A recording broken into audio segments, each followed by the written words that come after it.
Hi, Longheads. We know you're listening. This is Brothers of the Serpent podcast.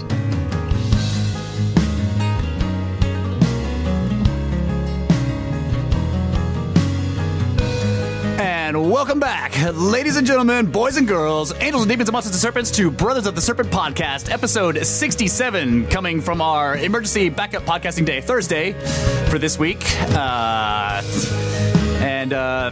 We got a lot of interesting stuff to talk about, some new Snake Bros glossary terms to go through. Kyle is going to tell us the epic tale of the Epic of Gilgamesh, the oldest story ever known, ever written so far that we've ever found. And I'm going to be interrupting him the entire time. It's going to be awesome. And as usual, we are joined by our good friend and Longhead deep in his bunker beneath his secret space station in outer space. How you doing out there, buddy? What's going on? Mr. Brett England. Doing great. Thank you to all of the Snake Bros listeners for being patient this week and putting up with Thursday, Friday, because it's totally my fault that we didn't do it on Tuesday. So I appreciate it. Yeah. Hey, I had a question for you. I'm still mad. I was looking into Randall Carlson again this week, and he's talking about the geologist that he follows that went through all the that basically detailed the massive meltwater floods of the north, like coming off the end of the Ice Age. And right. I was like, I just had this realization that this is evidence of how long you as a longhead have been on the side of alternative history, because his name is J. Harlan Bretz, which means he was a slave that belonged to you, right? He's like a human slave that belonged to you as a watcher. It's hard for me to keep track. There were a lot of slaves. I'm sorry. J. Harlan Bretz. He belongs to Brett. All right, enough with the stupid questions. Let's go. Okay, so first of all, as usual, we have space weather news. Thanks for that, Kyle. Space weather news. Earth's magnetosphere is leaking. This week, geomagnetic activity has been low. There are no big holes in the sun's atmosphere, nor any streams of high-speed solar wind lashing Earth's magnetic field. Nevertheless, Arctic skywatchers have witnessed some beautiful auroras. Why? Earth's magnetosphere is leaking. At this time of year, equinox cracks allow solar wind to penetrate our magnetic defenses, sparking northern lights without geomagnetic storms. Equinox cracks. I have to look into that. There's a cracks in the magnetosphere due to the equinox? I don't know. The words in this article are blue, which means it's probably a link that I haven't clicked yet. Yeah. I don't know what those are, but I'll find out. So that's it for the... All right, I'm going to manswer it. You're going to manswer it? Yeah. Mansplain this.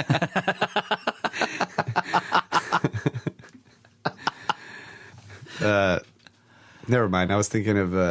Well, I know the equinox was last weekend. So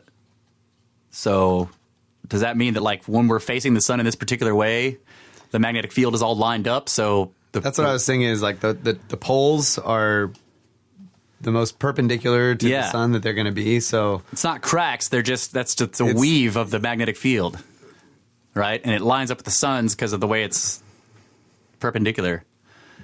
Yeah. And so the solar flux is coming out, and it's got its own magnetic flux or whatever, and when it's lined up like that with Earth's magnetic field, it can get through it. Yeah. I know that this also has to do with the... That's a good manser. I can totally manser things. I have no answers, but I can manser anything.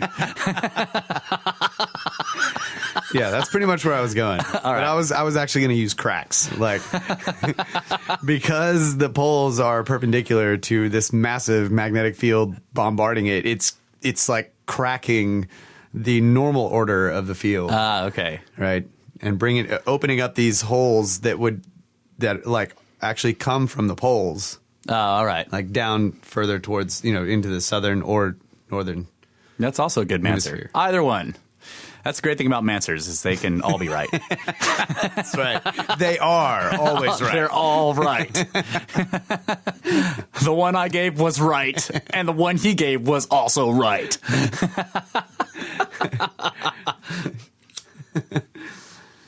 frequently answered questions.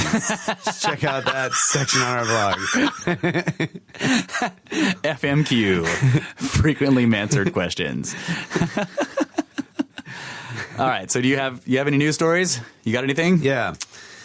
3,005-year-old hand is Europe's earliest metal body part. What? I know. Misleading headline there. Like a prosthetic? Yes. Wow. Found in a Bronze Age grave. The rare artifact may have been used for ritual purposes. Well, let's not talk about what those might have been. Yeah. Swiss archaeologists recently announced the discovery of what they say is the earliest metal representation of a human body part ever found in Europe. The 3,500-year-old object is a hand, slightly smaller than life-sized, made of more than a pound of bronze. It has a cuff of gold foil glued to the wrist and a socket inside that would have allowed it to be mounted on a stick or a pole. Or a stump. Yeah. The find was originally uncovered in 2017 near Lake Biel in the western Canton province of Bern by treasure hunters using metal detectors who turned it in to authorities along with a bronze dagger and rib bone they found nearby. Wow. That's pretty awesome. Man, just grab that metal detector. Wow. Wait, like, could this be connected with the silver hand? Yeah. Except it's his brother, the bronze hand? It's green now. Right. He was constantly like, what's wrong with your hand, man? It's kind of green. Ah, dang it. Just Yeah. polishing my hand. You had the famous Lou Silverhand, king of all Britain, and then you had his brother Bob, bronze hand. That's right. So yeah, they figured the age by radiocarbon dating a tiny bit of the organic glue that was used to attach a layer of gold foil to the sculptor's wrist. That's cool. Yeah. I love this whole thing with European, quote unquote, treasure hunters that then turn over all the treasures to the authorities as soon as they find them. Like, I'm like, those guys aren't, I don't know if treasure hunter is really the right term. Maybe it is. I don't know. It seems to me like I'm a treasure hunter looking for artifacts all the time. And I got another one. A new 26,000-pound dinosaur was discovered. Oh, wow.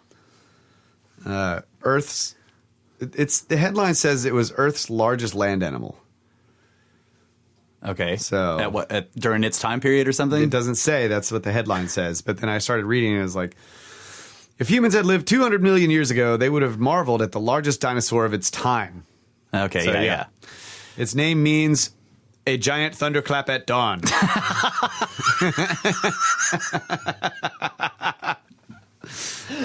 The recently discovered fossil of a new dinosaur species in South Africa revealed a relative of the Brontosaurus that weighed 26,000 pounds, about double the size of a large African elephant. Okay. Yeah, so I got there and I was like, wait a minute. This is not the largest land animal. I mean, like the Apatosaur is bigger than that. Yeah. So anyway, then I lost interest in it. But the name... Click. Damn it. Yeah, I know. Freaking clickbait. The name is Ledumahari. Ah, okay. And it's a Sesotho, which is a South African language indigenous to the part of the country where the dinosaur was found. Yeah. Giant thunderclap at dawn. Giant thunderclap at dawn. I'm going to have to remember that. Next time I get up early and there's like a thunderstorm, it's all I'm going to be like, Lulu Mahari! Yeah. I'll never remember it, but that would be cool. If I could just shout that out. Yeah. So that's all I got. That's all I got. Two ancient things found. 2 ancient things found. Cool. One of them was 2,600 years old, and the other one was 26,000 pounds. Or 3,500 years old. Whatever. All right, so we have some new Snake Bros glossary terms, which I have posted on the website at brothersoftheserpent.com under the glossary. First one is awesome fossil face. If a global catastrophe is about to bury you and turn you into a fossil, just try to look kick-ass. That's right. And I have a picture of like the most awesome anglerfish fossil ever found, and he's got this, like, he looks hardcore. Yeah. strike a pose, and make sure you have an awesome fossil face. That's right. When that tidal wave is coming. That's right. Because they're going to find you eventually, and you need to have an awesome face. That's right. If you don't have enough time because the catastrophe's coming so fast, you don't have enough time to make yourself into an oopart.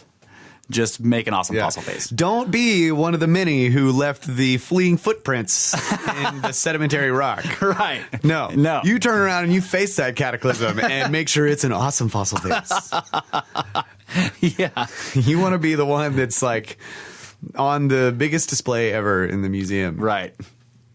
Right. Don't be the guy that left the footprints. Be the face on the slab of rock. And don't be like looking back in fear. No, be standing athwart history and saying, "Look at me."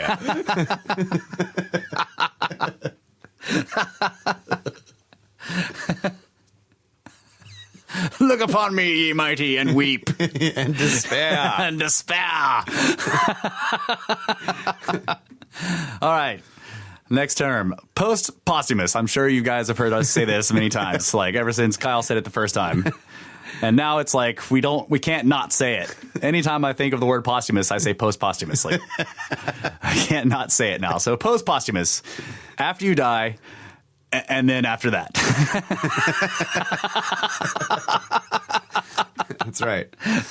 If you're mummified, your mummy is post-posthumous. That's right. They find your awesome fossil face. They found it post-posthumously because it was after you died and then after that. All right. Next. Okay. That's actually, you can make that term accurate in terms of a fossil. Yeah, it was fossilized post-posthumously. That's right. That's right.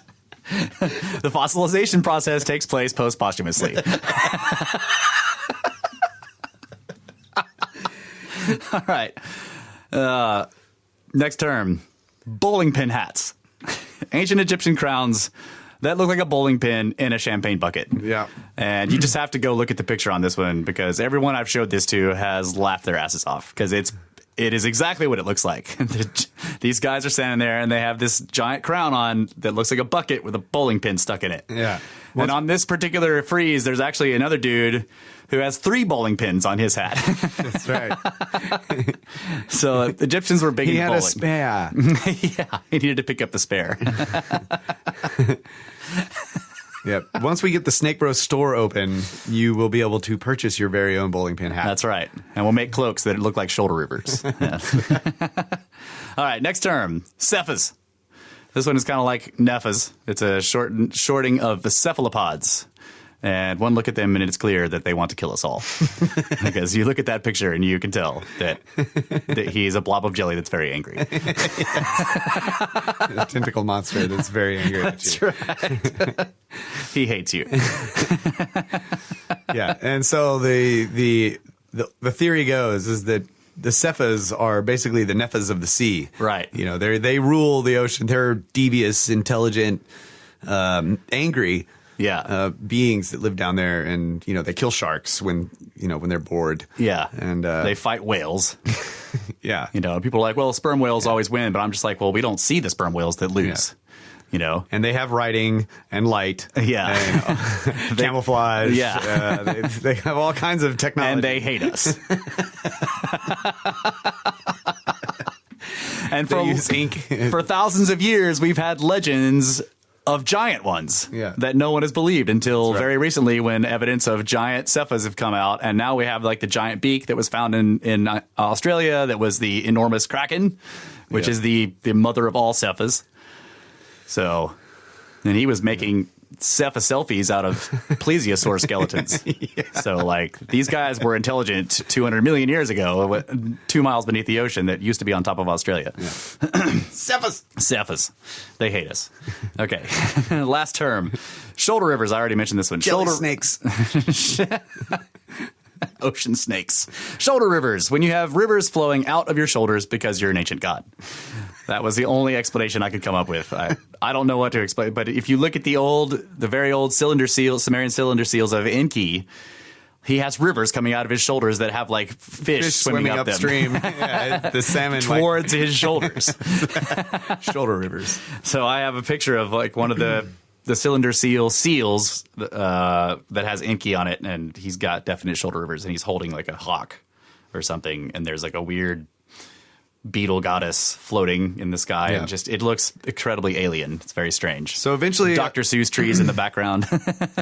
Eventually, on the Snake Bros store, you will be able to buy your very own Halloween costume that everybody will be like, What the hell are you? The F. Yeah. I'm a snake bro. Yeah. I have a butt flap, I have shoulder rivers, and a bowling pin hat. Right. Or a long head with horns around it. Yeah. Walk around that on the Day of the Dead, and all of the dead will run from you. That's right. And bow down before you.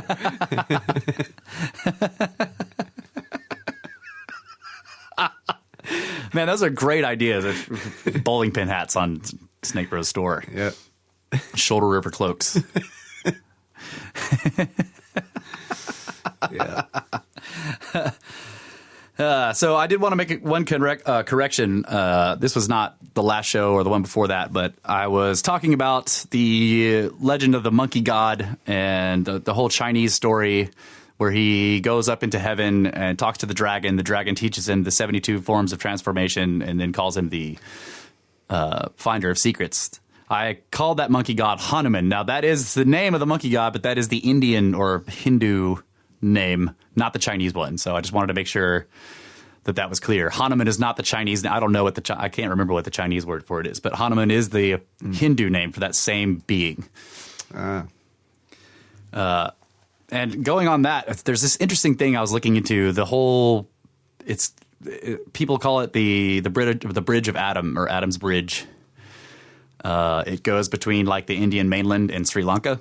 Oh yeah, under the ocean. Yeah, like it's under the ocean now. Right. Yeah, but they found on either side, like the whole legend of that, the ancient myth says that, I can't remember which god it was particularly, but it doesn't matter. They basically.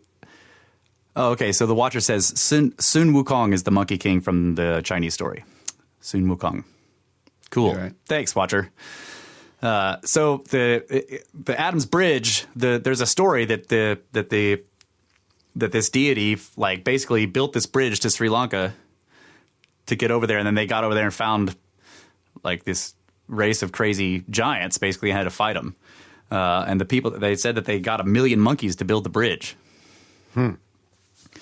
So that just reminded me of that, because the whole Hindu monkey god story. So you have these ancient gods, and it's kind of Sitchin-esque. Yeah. You know, they get these monkeys to build them the bridge to get across. Yeah, the workers. Yeah. And it's interesting because you can still see the bridge if you go on Google Earth or look at NASA photographs of it. You can see it. It's been pushed by tidal action, so it's got a bow in it now. But it's basically like they just laid enormous blocks all the way across. Like made a road. Yeah, like a road that used to be above water.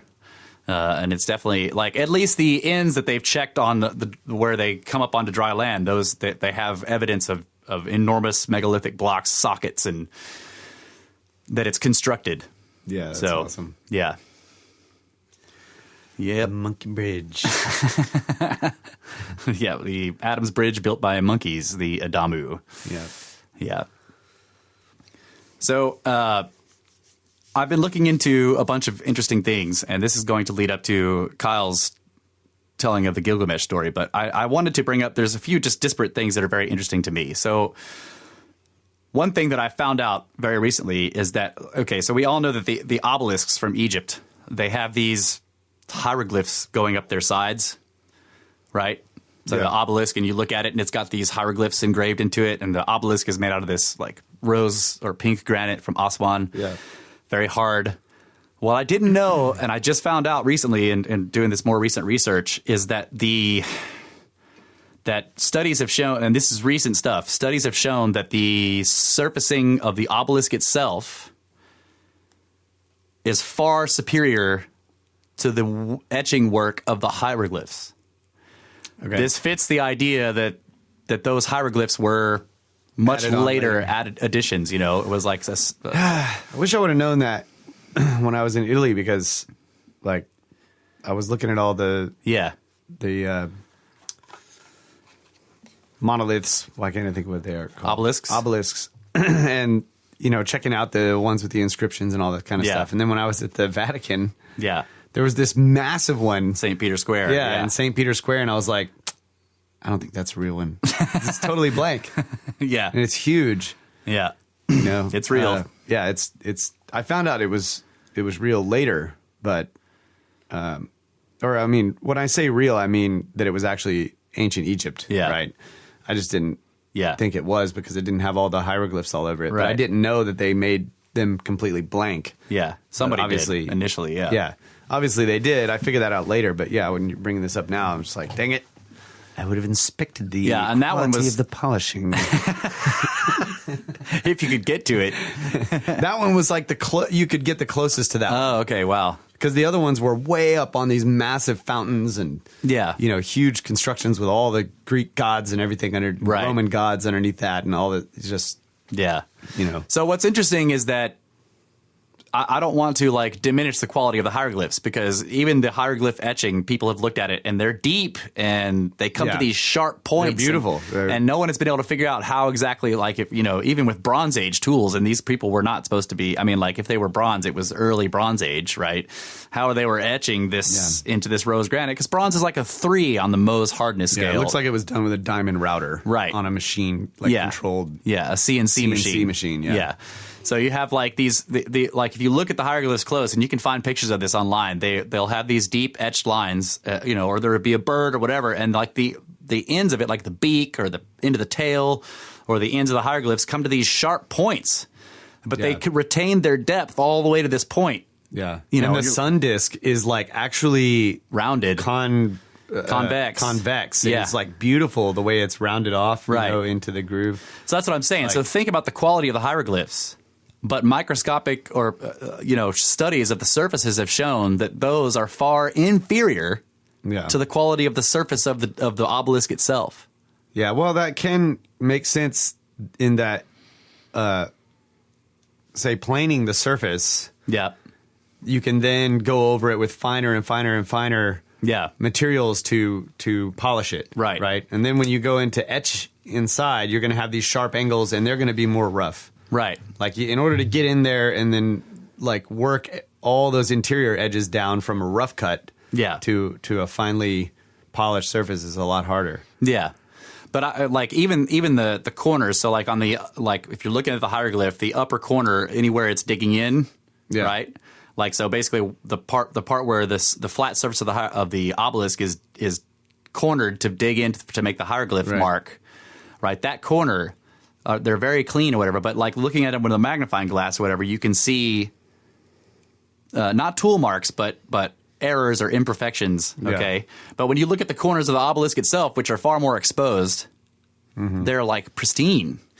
Yeah, and it's so the whole thing, the angles, the flatness. Now what you're saying is it's a lot easier to do these flat planes than it is to make all these tiny little symbols. And I understand. No. What I'm saying is to get finer and finer, or see higher levels of precision in how flat it is or how regular it is. You can do it on this big flat surface, right? But then when you go in and you're with the bit and you're say if they were using a machine cutting it out with the bit, all the flat surfaces inside those grooves and everything are hard to get to do your fine work. To work them down finer. Yeah. So it's if you look at any. I was looking at a stone sculpture at the museum in town, and if you look closely, it was a lion or some feline animal. Inside the claws where they had to dig deep in there, you can see that it is not nearly as well polished as, say, the toes on the outside. Right, yeah, because it can't get in there to polish it. Of course, the body is just beautiful, shiny, perfect. And then you look at inside the teeth and around these hard to reach areas, you can see rougher scratches where they were chiseling it out, but they couldn't get in there to polish it. Yeah. And to, work it down finally. That's all I'm saying. Yeah, I got you. Yeah, so the other thing that I was looking at is that made me go look again at the boxes in this Serapeum, right? This massive complex just underneath the desert. With the huge giant black granite boxes. Yeah. where the lids weigh like 30 tons and the boxes themselves without the lids weigh 70 or whatever. And some of those have hieroglyphs etched on them. And when you look at those, like the surfaces of the boxes, now again, this is what you're talking about. Like it's easy to polish these flat, big surfaces of the box itself. But when you look at the hieroglyph etchings, it looks like somebody did it with a nail. Like they're very not good. Yeah. Like they're nowhere near approaching the quality of the ones that are on the obelisks. Right. But you can tell that whoever did it knew what they were doing in terms of writing hieroglyphs. Like they're still beautifully formed, but it was like the granite's so freaking hard. It really looks like somebody took a nail and scratched it in there and then did that over and over and over again until they got them deep enough to where you could read it. But that doesn't make any sense in terms of like making the box and then scratching these hieroglyphs into it. Like, yeah, I know. And like marring that face. It's like there were cases like that in the Vatican Museum too. Like I was looking at like these beautiful black granite sculptures that are just like phenomenal in every way. And then at the bottom, they're scratched in these hieroglyphs, right? And you're like, I don't think so. Like the master makes the sculpture and then he lets his like little kid write on it or something like that.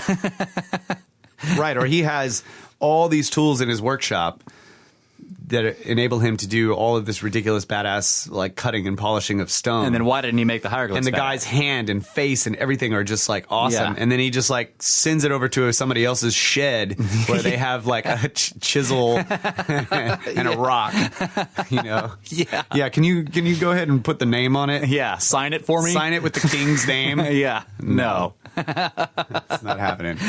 You're not touching my piece of art. Right. And it was funny because like you see like the hieroglyphs are there and then you look on the front and then you see like MMXX2 like II. Right. Yeah. Like that's the Roman number. And then you look on the side and there's like white Sharpie. Yes. 124364BA7. And you're like, right. Oh, that's what's happening here. That's right. That's exactly what I've got pictures of it. That's exactly what it was. Oh man. So another thing I was looking at is because this was leading me into looking at like what are there any alternative theories on how some of these things were made, like whether it was by the dynastic Egyptians or not. And there are just random stonework lying around in Egypt.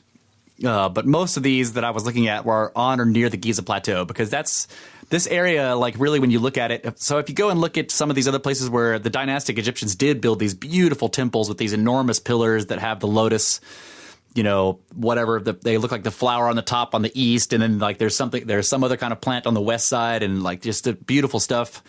That doesn't have the same megalithic blocks just lying around poking out of the sand, like the Giza Plateau does. So a lot of this stuff I was looking at were Giza Plateau things, and they're just sticking out of a dune, and like you can see these weird cuts into them and things like that show evidence of like, okay, so one of them, there was this planed surface and you could see these enormous curved lines in it. Okay, that shows you that somebody was using a circular saw of some kind. And basically, it's the same like if you were cutting through something, the saw leaves these curved lines, right? And each line is indicative of how much bite the saw takes into the material each revolution. Okay, at least that's what they're saying. I don't know this for sure, but like so, and and then because the cut wasn't completed, like part of it's broken, so like they're cutting into it. Right. And then they stopped for whatever reason. And then part of it that was cut broke off. So now you can see the planed surface and then the cut continues into the rock. Yeah. OK, so you can see not only the surface interior of the cut, but you can also see the width of the saw blade. Right. It's less than 1/8 of an inch.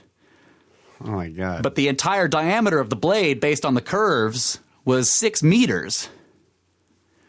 And the travel through the material per revolution is over twice what we can do now with our like top of the line diamond blades. Yeah, what material were they using? And we can't make a blade that thin that's strong enough that big because it will start to wobble. Right. It'll bend itself up above where it's before. Right. Like the part of it that's still outside of the rock but headed towards the rock will like start to buckle. Exactly. There's a thing called, for any cutting machine, there's a thing called a feed rate.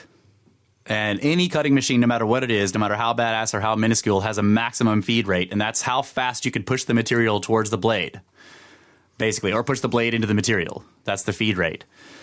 And like, we don't have a saw in modern times, so we don't have any materials that could do this, that could be less than 1/8 of an inch thick, that could be 6 meters in diameter, that could have a feed rate this fast. We can't do it. It's not even possible. Yeah. No materials that we have would do it. Anything we made with the blade would shatter, or it would try to throw the rock at you, and it would get caught, and everything would break. The whole machine would break down. And it's like the drill cores that they have are the same. Yes, like the you can see the revolutions on the drill cores, like it's got threads basically going down, and they're in solid granite, and they're biting down like a 1/16 of an inch every revolution or something ridiculous like that, and they're just like, how? The ones we use today are just. The Watcher is named Impossiblades. They used Impossiblades to cut Impossible Ox. All right, that's awesome. So we're going to take a quick break, and we will be back. Impossisaws. Impossisaws using Impossiblades, cutting Impossible Ox. To build Impossimids. We're going to take a quick break, and we'll come back. And maybe we're cutting the rocks with snakes.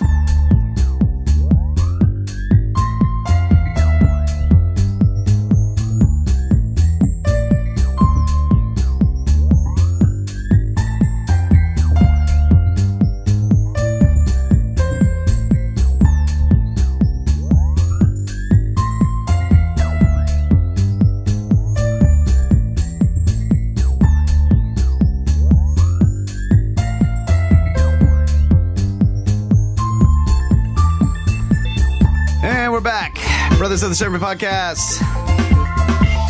Second segment. Just getting warmed up here. Just getting warmed up in the ice cold 10 by 10 by 10 tangent cube of science. Let's talk about science. All right. Prove me wrong. One other thing I did want to say is that this was cool.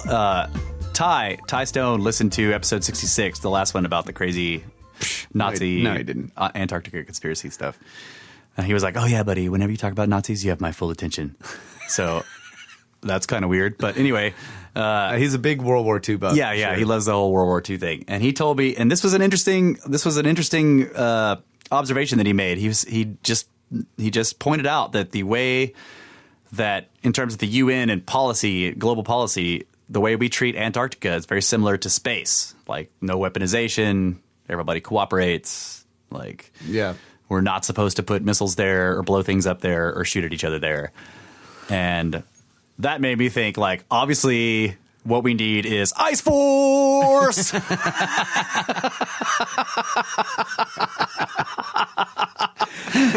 Because, damn it, we need to go to space.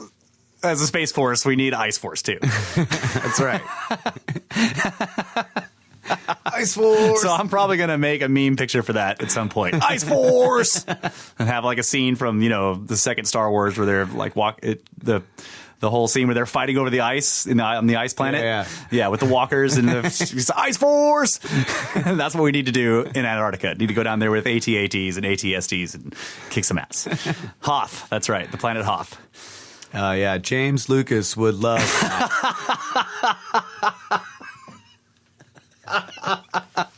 That's right. Johnson Luxor would love that.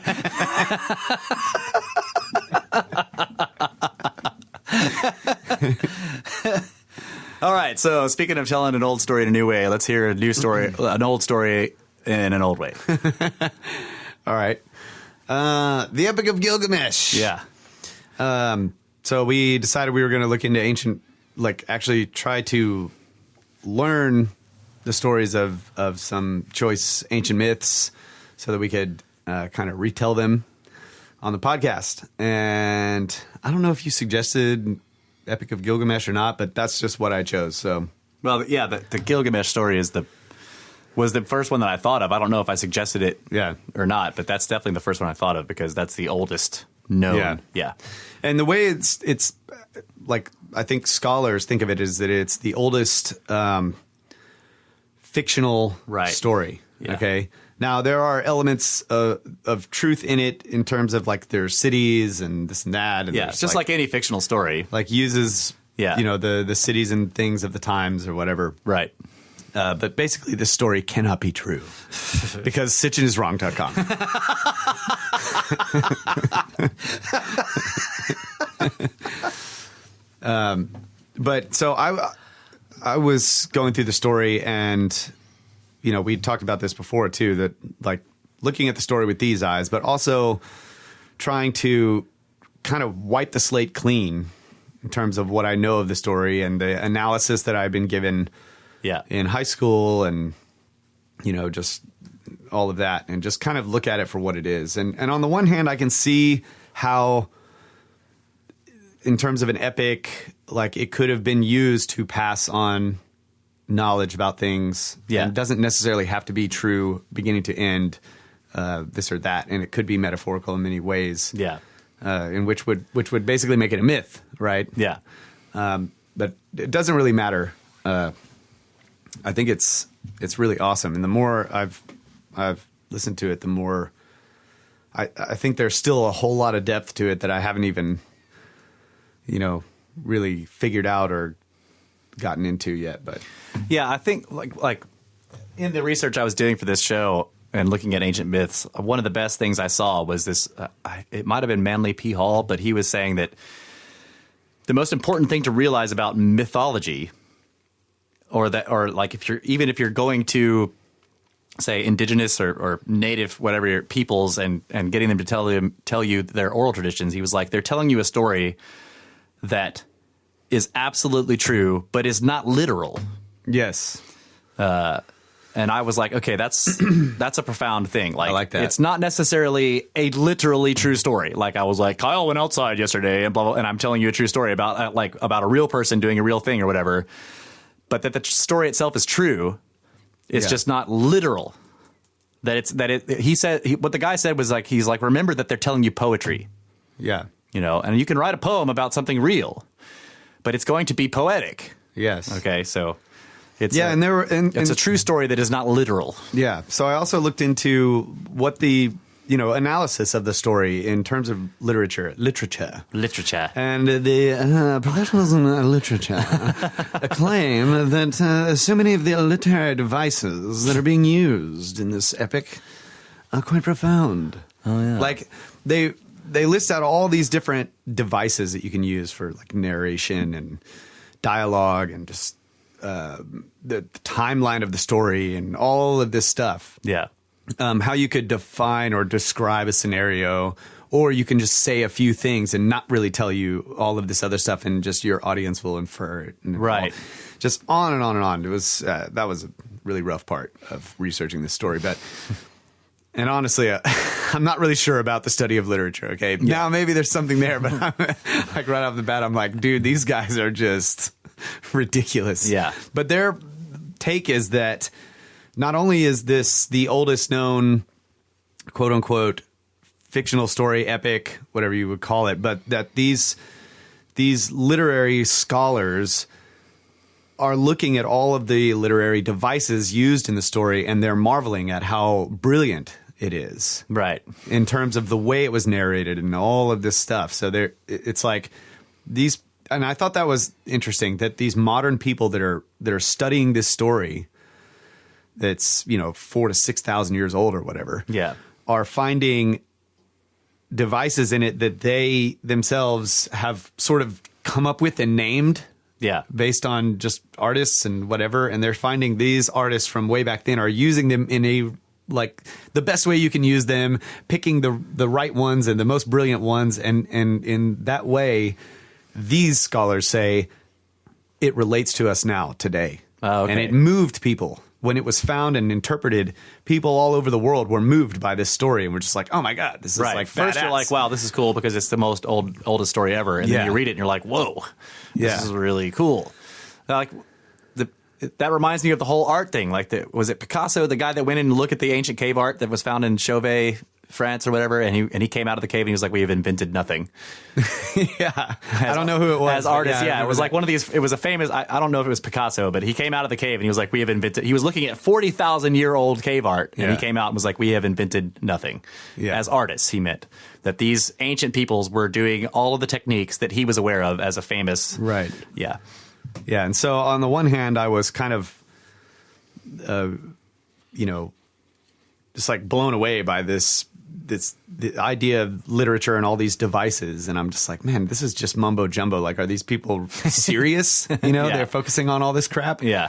Are they just like crazy enthusiasts that are just making up terms for things? I don't know what patterns that they recognize, but that at the end of the day, that they're looking at it and just looking at it in awe. Instead of saying, "Oh, well, they were just butt flap wearing people." You know how you get that attitude. Oh, yeah. I got you. Right? It was the opposite of the least advanced butt flap. Like, they were like, this dude was brilliant, or female or whoever. Right. Group of people, whoever it was. So it was Picasso. He said, Yeah. I guess his direct quote was, "In 15,000 years, we have invented nothing." That's cool. Yeah. So anyway, the story of the epic begins, basically, Gilgamesh is the king in a city called Uruk, which is in Mesopotamia in Iraq. Right. And it's even sounds like Iraq, but Yeah. Uruk. U-R-U-K. Yeah. Uruk. Right. Gilgamesh. And he was made by the gods. He was 2/3 god, 1/3 man. And so he had a perfect body. He was just like huge and badass at everything. And he lorded it over the people, is the way it was interpreted. When he was young. Yeah. Yeah, he was kind of a He was just a hammerhead jock asshole. Yeah, he was just totally an asshole. Like, basically his father died and he was not around, and his mother doted over him because he was the split image of his father, and she just like, okay. Yeah. So he just became this spoiled brat. Right. And there was a custom back in the day that if somebody was going to get married, then the king got the first rights to the bride, to the virgin. Prima nocta. Yeah. Yeah. And so he was doing that and like just being a total douche pretty much. And the people of the city were just like all pissed off and, complaining about it. And the gods basically hear them. And so they go to the creator goddess and they're like, "You created him, now create his equal," right? Because the people are upset and he's just like running amok down there. Yeah. So Was this Ninhursag? Ninurta or something. Yeah, Ninurta. Yeah, I can't. I'm not probably going the to same be woman. really good with the names. Ninhursag. Yeah. So she makes this other character, and it's not real clear on how he was made or what. He was just made and he lives in the forest and he runs around with the beasts of the forests and the animals and everything. He's just totally wild man. He's like, his body is covered in hair. Yeah. And he's huge and powerful and perfect body and everything. And basically she made Gilgamesh's equal. And at the same time, Gilgamesh has prophetic dreams. Like he's given this ability where he gets these dreams that tell the future. And so right when that happens, right when Enkidu is basically his companion or in the beginning, his equal that was created, when he was created, Gilgamesh has a dream that a meteorite fell from heaven and landed on the earth, right? And all the people in the city gathered around to marvel at it, and it was like this massive chunk of metal, God metal, or rock or whatever. And they were all marveling at it, and Gilgamesh goes over there and he's like trying to pick it up, and he can't pick it up. It's too huge. He can't lift it. And so everybody helped him pick it up, and he took it to his mother, who is like sort of a priestess or something. Okay. And then she proclaims it his brother. And then he has another dream. That was all in the dream? Yes, that Okay. was all in the dream. Then he has another dream about an axe that's stuck in the town square. in the ground. And like, yeah, it's massive and everything, right? But he sees it and it's just like so freaking awesome. And it's made of the stuff of Anu, which was the same as the meteor, made of the stuff of Anu. Wow. Right. Anu is the ultimate deity of the Sumerian Sky god, yeah. Sky god, yeah. So he gets the axe and he's just like, yeah, this axe is badass. And he keeps it at his side. And, anyway, he tells his dreams to his mother and she interprets them for him and basically says that, yeah, this is the strong comrade who's coming. The meteor and the axe. Yes, both are the same. I just want to throw this in because this blew my mind. Like when you brought that whole thing up, I've talked about Titan Quest before, and I'll just say that the best weapon in Titan, and I just found this out by playing it recently, is called the Axe of Enkidu.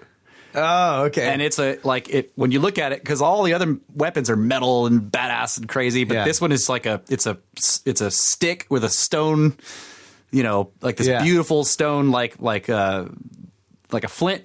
It's the Axe of Enkidu, and you get it. Like, you can just kill everything with that thing. It's badass. Anyway, I'm sorry. Yeah, that is Enkidu. Yeah. Okay. So, meanwhile, Enkidu is out in the forest. He's roaming around in the forest and eating he eats grass with the gazelles and just everything. He's just like totally a forest guy. He's basically a wild man, yeah. He's a wild man. Totally covered in hair. Sam Squanch. Lives out in the forest, right? Huge. Sam Squanch.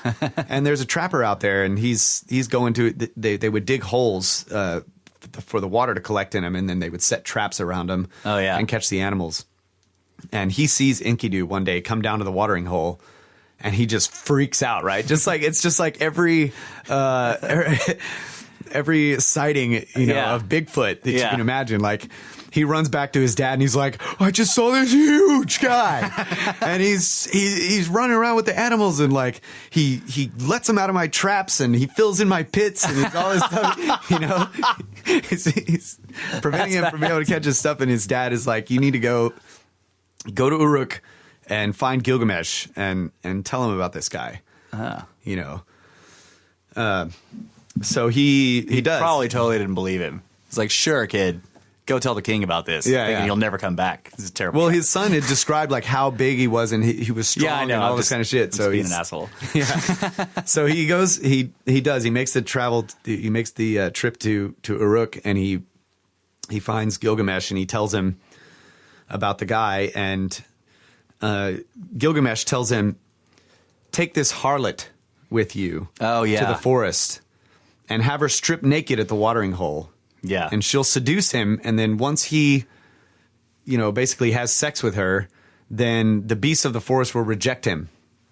Ah, that's so there's very interesting. there's some weird thing. And that aspect of the story is repeated twice. When the trapper tells his father first about Enkidu, he says, go to Uruk, tell Gilgamesh, and he'll send you with a harlot. And she will have sex with him, and then the beasts of the forest will reject him. It's just repeated verbatim. Wow. So when he goes to Gilgamesh tells him, and he gives him the harlot. Here, have a harlot. Yeah. And he takes her back with him, and he goes to the watering hole, and sure enough, Enkidu shows up there.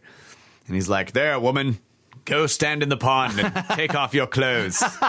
Let your breasts be bare. Let him see you. And then teach him the woman's art, is what he says. That sounds... that is, just like a modern politician. You go petition him for something, and he just gives you a whore. It's like nothing has changed. We have invented nothing. Yeah, so it happens like, Enkidu sees her and like he basically goes and has sex with her for 6 days and 7 nights straight. Holy crap.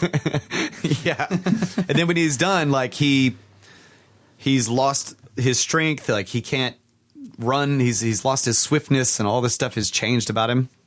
And he tries to go back with the animals, but he can't catch them and they all run from him. And so the idea is that he is now wise. And that's what it says. Like, so this is hints of the fall and the and the wisdom. The tree of knowledge of good and evil. That's right. So now he has partaken of the fruit of the tree of knowledge. Yeah, and he is rejected by the rest of nature, in a sense. He has been separated from that. That's not fair. All those animals are boning. Yeah, I know. But yeah, so then he hangs out with the harlot, and they stay together for a while, and she's trying to tell him, like, dude, she's like, now she sees he's transformed. She's like, you're like a god, you know, you are wise, you're but he still wants to go back in the forest, and she eventually convinces him, you know, she starts telling him all about the city and what men have built, and you know what she tells him about Gilgamesh and all this stuff, and then she tells him Gilgamesh's dreams. She hears about him because Gilgamesh had told him, and then she tells him what Gilgamesh is doing in the city, that he's like lording it over the people, and you know he's just there is not a single virgin that goes untaken. He takes all the young men. You know, it's like he's just like putting everybody to work and war and fighting and just everything. It's like so there's one part that I wanted to ask you about this, like that I remember is that Gilgamesh would like challenge all these men, the young, strong men, to wrestling. Every single one. And would like beat them and like laugh at them and be an asshole. That was the thing. He takes all the young men and just destroys them. Like, you know? Yeah, physically destroys them. Yeah, wrestles them. And right. And then he screws all the young virgins, basically. Like he's just a total jerk. We have invented nothing. So anyway, Enkidu hears about all this, and he's just like, I will go into Uruk and I will challenge this man. That's what I will destroy him. And she's like, no, he's like way stronger than you. And as a matter of fact, he's already seen your coming in his dreams. And then she tells him the dreams. So he hangs back, and he ends up, this is a really interesting part of the story to me. She takes him to the sheepfolds of the shepherds. Oh, yeah. And, you know, this is outside the city in the cultivated lands. He'd never seen cultivated land. Right. But she gets him there, and they stay in the sheepfolds, and Enkidu becomes like their watchman. He's just kicking all the ass of all the wolves and everything, and protecting all their sheep, and they can sleep at night and everything, and they love him. Yeah. You know, they think, He's and they're the shepherd they king. marvel over him and everything, like how badass he is. And Is he still hairy? Like, is he, the descriptions of him? It doesn't say that he lost his hair. Okay. But it doesn't really. It's like something of Samson in this. Yeah. Okay, go ahead.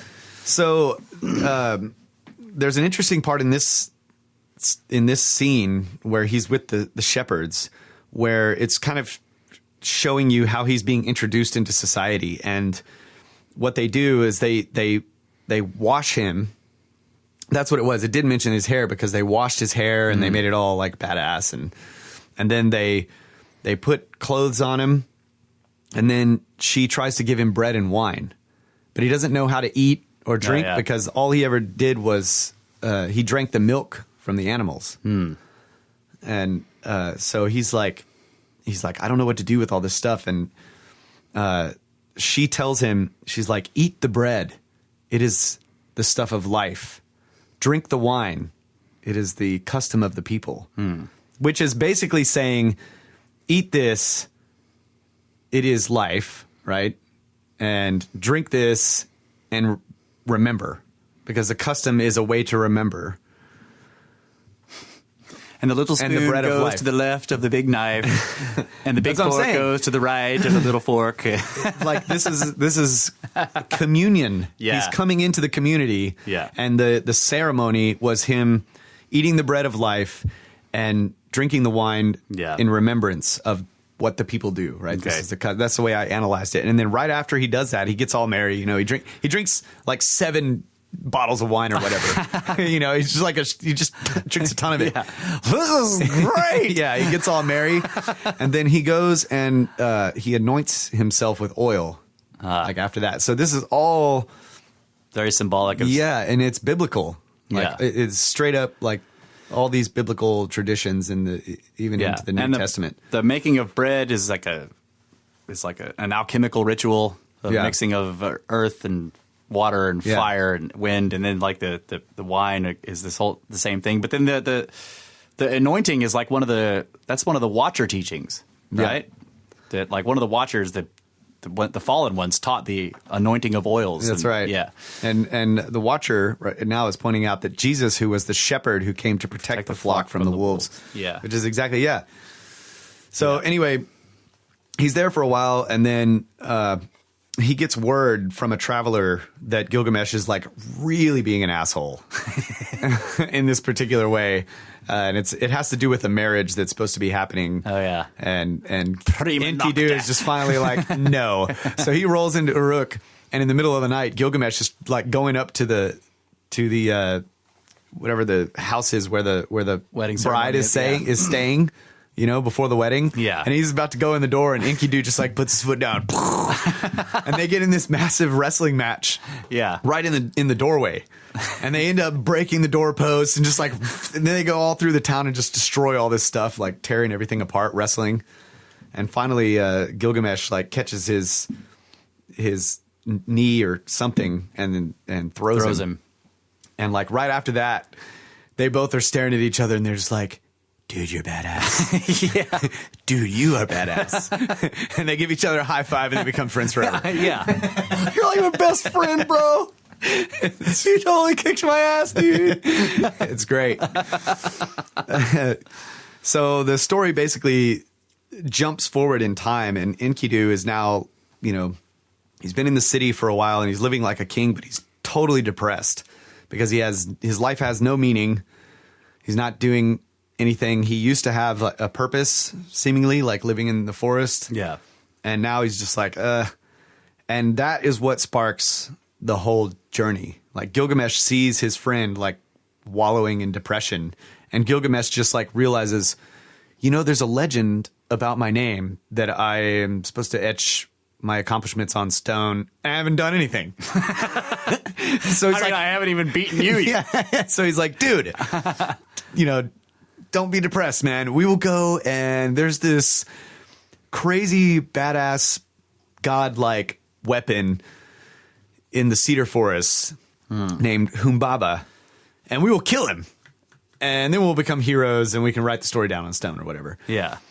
And so another thing, I just thought of this, and I never, Robin Hood and Little John is a similar. They have the match, right? Little John is this giant, and he was like undefeated, and Robin Hood comes out of the forest, the wild man in the forest, and beats him, and they become best friends after that. Oh shit! I didn't know that. That's cool. And that was before they translated these tablets. Yeah. Old stories die hard, man. So yeah, they Gilgamesh wants to go kill Humbaba, and he is the guardian of the forest and the uncultivated lands, and like the way I sort of interpret it is sort of the land of the gods. Yeah. Like the cedar forest was the land of the gods. Yeah. Yeah.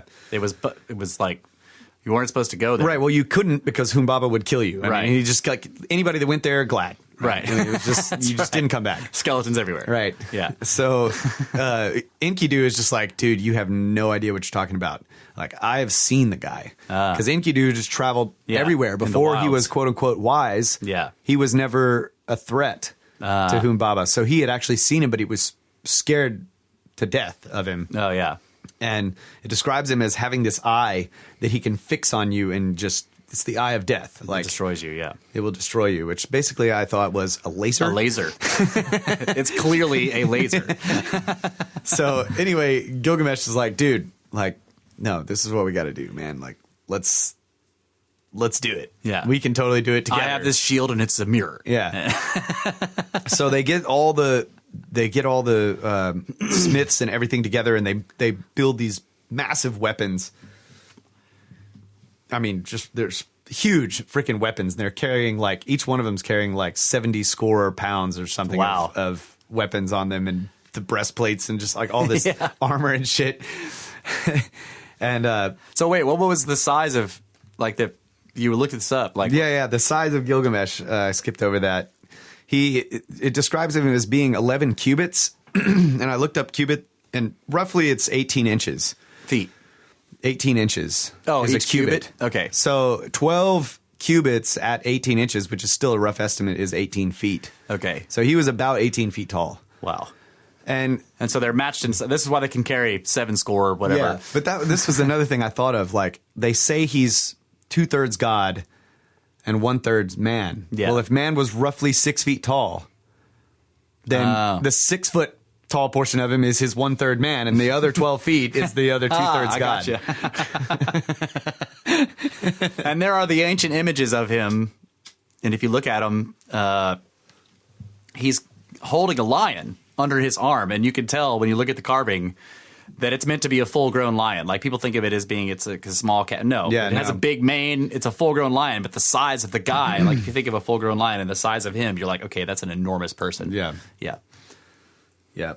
So so anyway, they get all these massive weapons built, and then they go on their journey. And there's a lot of interesting ways about the way they describe the journey, and like they basically, it's like you're playing an RPG, and there's a town, and you leave the town, and then the town's this tiny little dot, and you go you go over the mountain, you go all this stuff in like in like a few seconds, and then you're at the next town. That's pretty much what they did. They traveled a ridiculously long time that would take a normal man months and months to travel, and they did it in 2 days. Oh yeah. Right. Yeah. And anyway, they get there to the forest, and this is where Gilgamesh starts having more dreams, and he's having these prophetic dreams, but he doesn't understand them. And Enkidu is now interpreting the dreams for him. And in one of them, the sky fell, or the sky, or something happened with the whole mountain fell, and the sky was falling and just like raining down fire and all this crazy shit. And the mountain fell on the ground, and just basically he describes like this insane cataclysm, like Randall Carlson describing what happened at the end of the last ice age. Wow. In one of his dreams. I was just listening to the evidence that they found that in 6,000 BC, so 8,000 years ago, that there was an impact, and they were saying maybe this has resulted in the whole Sodom and Gomorrah deal. But that something came in, like there was an Earth orbit object. So this is an object that's in orbit, in Earth's orbit. So when it came and hit Earth, or when it crossed Earth, when Earth was there, the angle was incredibly tiny, 6 degrees. And it actually, they have evidence of this because of this enormous avalanche that it clipped a mountain and knocked it over, basically. Yeah, wow. So that's probably what it was. Yeah. Yeah, so he describes that whole cataclysm, and then at the end, like the mountain is on top of him, basically, and someone showed up and like helped him out from underneath the mountain, and then gave him water and revived him, rejuvenated him, or whatever. In the dream. In the dream, yeah. So Enkidu translates this like based on like the mountain is the god Humbaba, or the beast, or whatever it is, and the one that picked him up is like one of their gods or whatever, the sun god, Shemash or whatever. Anyway, so he's like, it's a great omen, bro. We're going to kill him. And they go back and forth. Like, Enkidu gets all freaked out, right? And he's just like, we're going to die, bro. And then Gilgamesh is like, no, we will destroy him. And then Gilgamesh has a dream, and he's like, oh my God, we're going to die. We need to leave. And Enkidu is like, no, it's a great omen. Let's kill him. They do this like 2 or 3 times. They go back and forth of like getting scared, and the other guy like lifts him up. So, and that was part of the whole story in the beginning, is that they will, you will be the axe on his side, and we will have each other's back. And so this is totally the Epic of Gilgamesh and Enkidu. Right. Because they couldn't do it without each other. Right. So anyway, when they finally decide like, all right, let's go kick his ass, they go to the edge of the cedar forest. And this is basically in Lebanon, and then we're going to tell you the rest after the break. That's right. I was like, we need a good place to stop right there. They're about to kick his ass. They go to the edge of the forest, and snakes.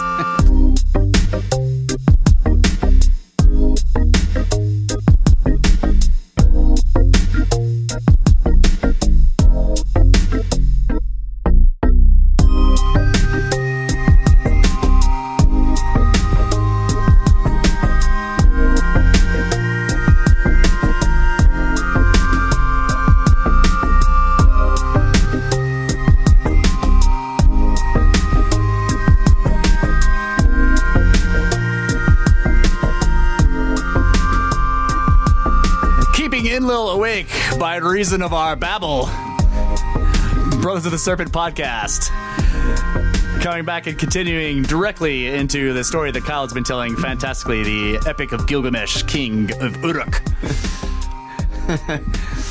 All right, so they're on their way to finally kill this weapon, Humbaba, who was made by Enlil. Yeah.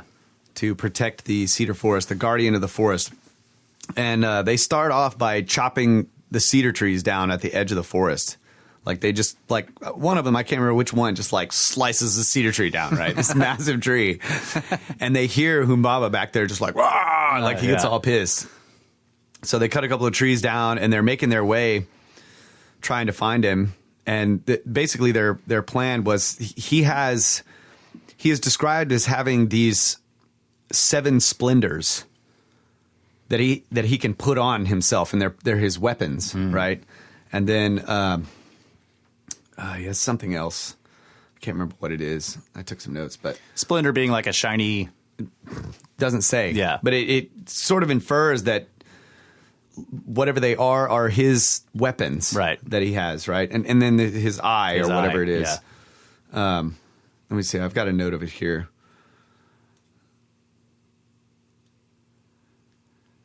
So one of the things that, while you're looking at that, one of the ideas here is that, and you mentioned it, the cedar forest is probably Lebanon.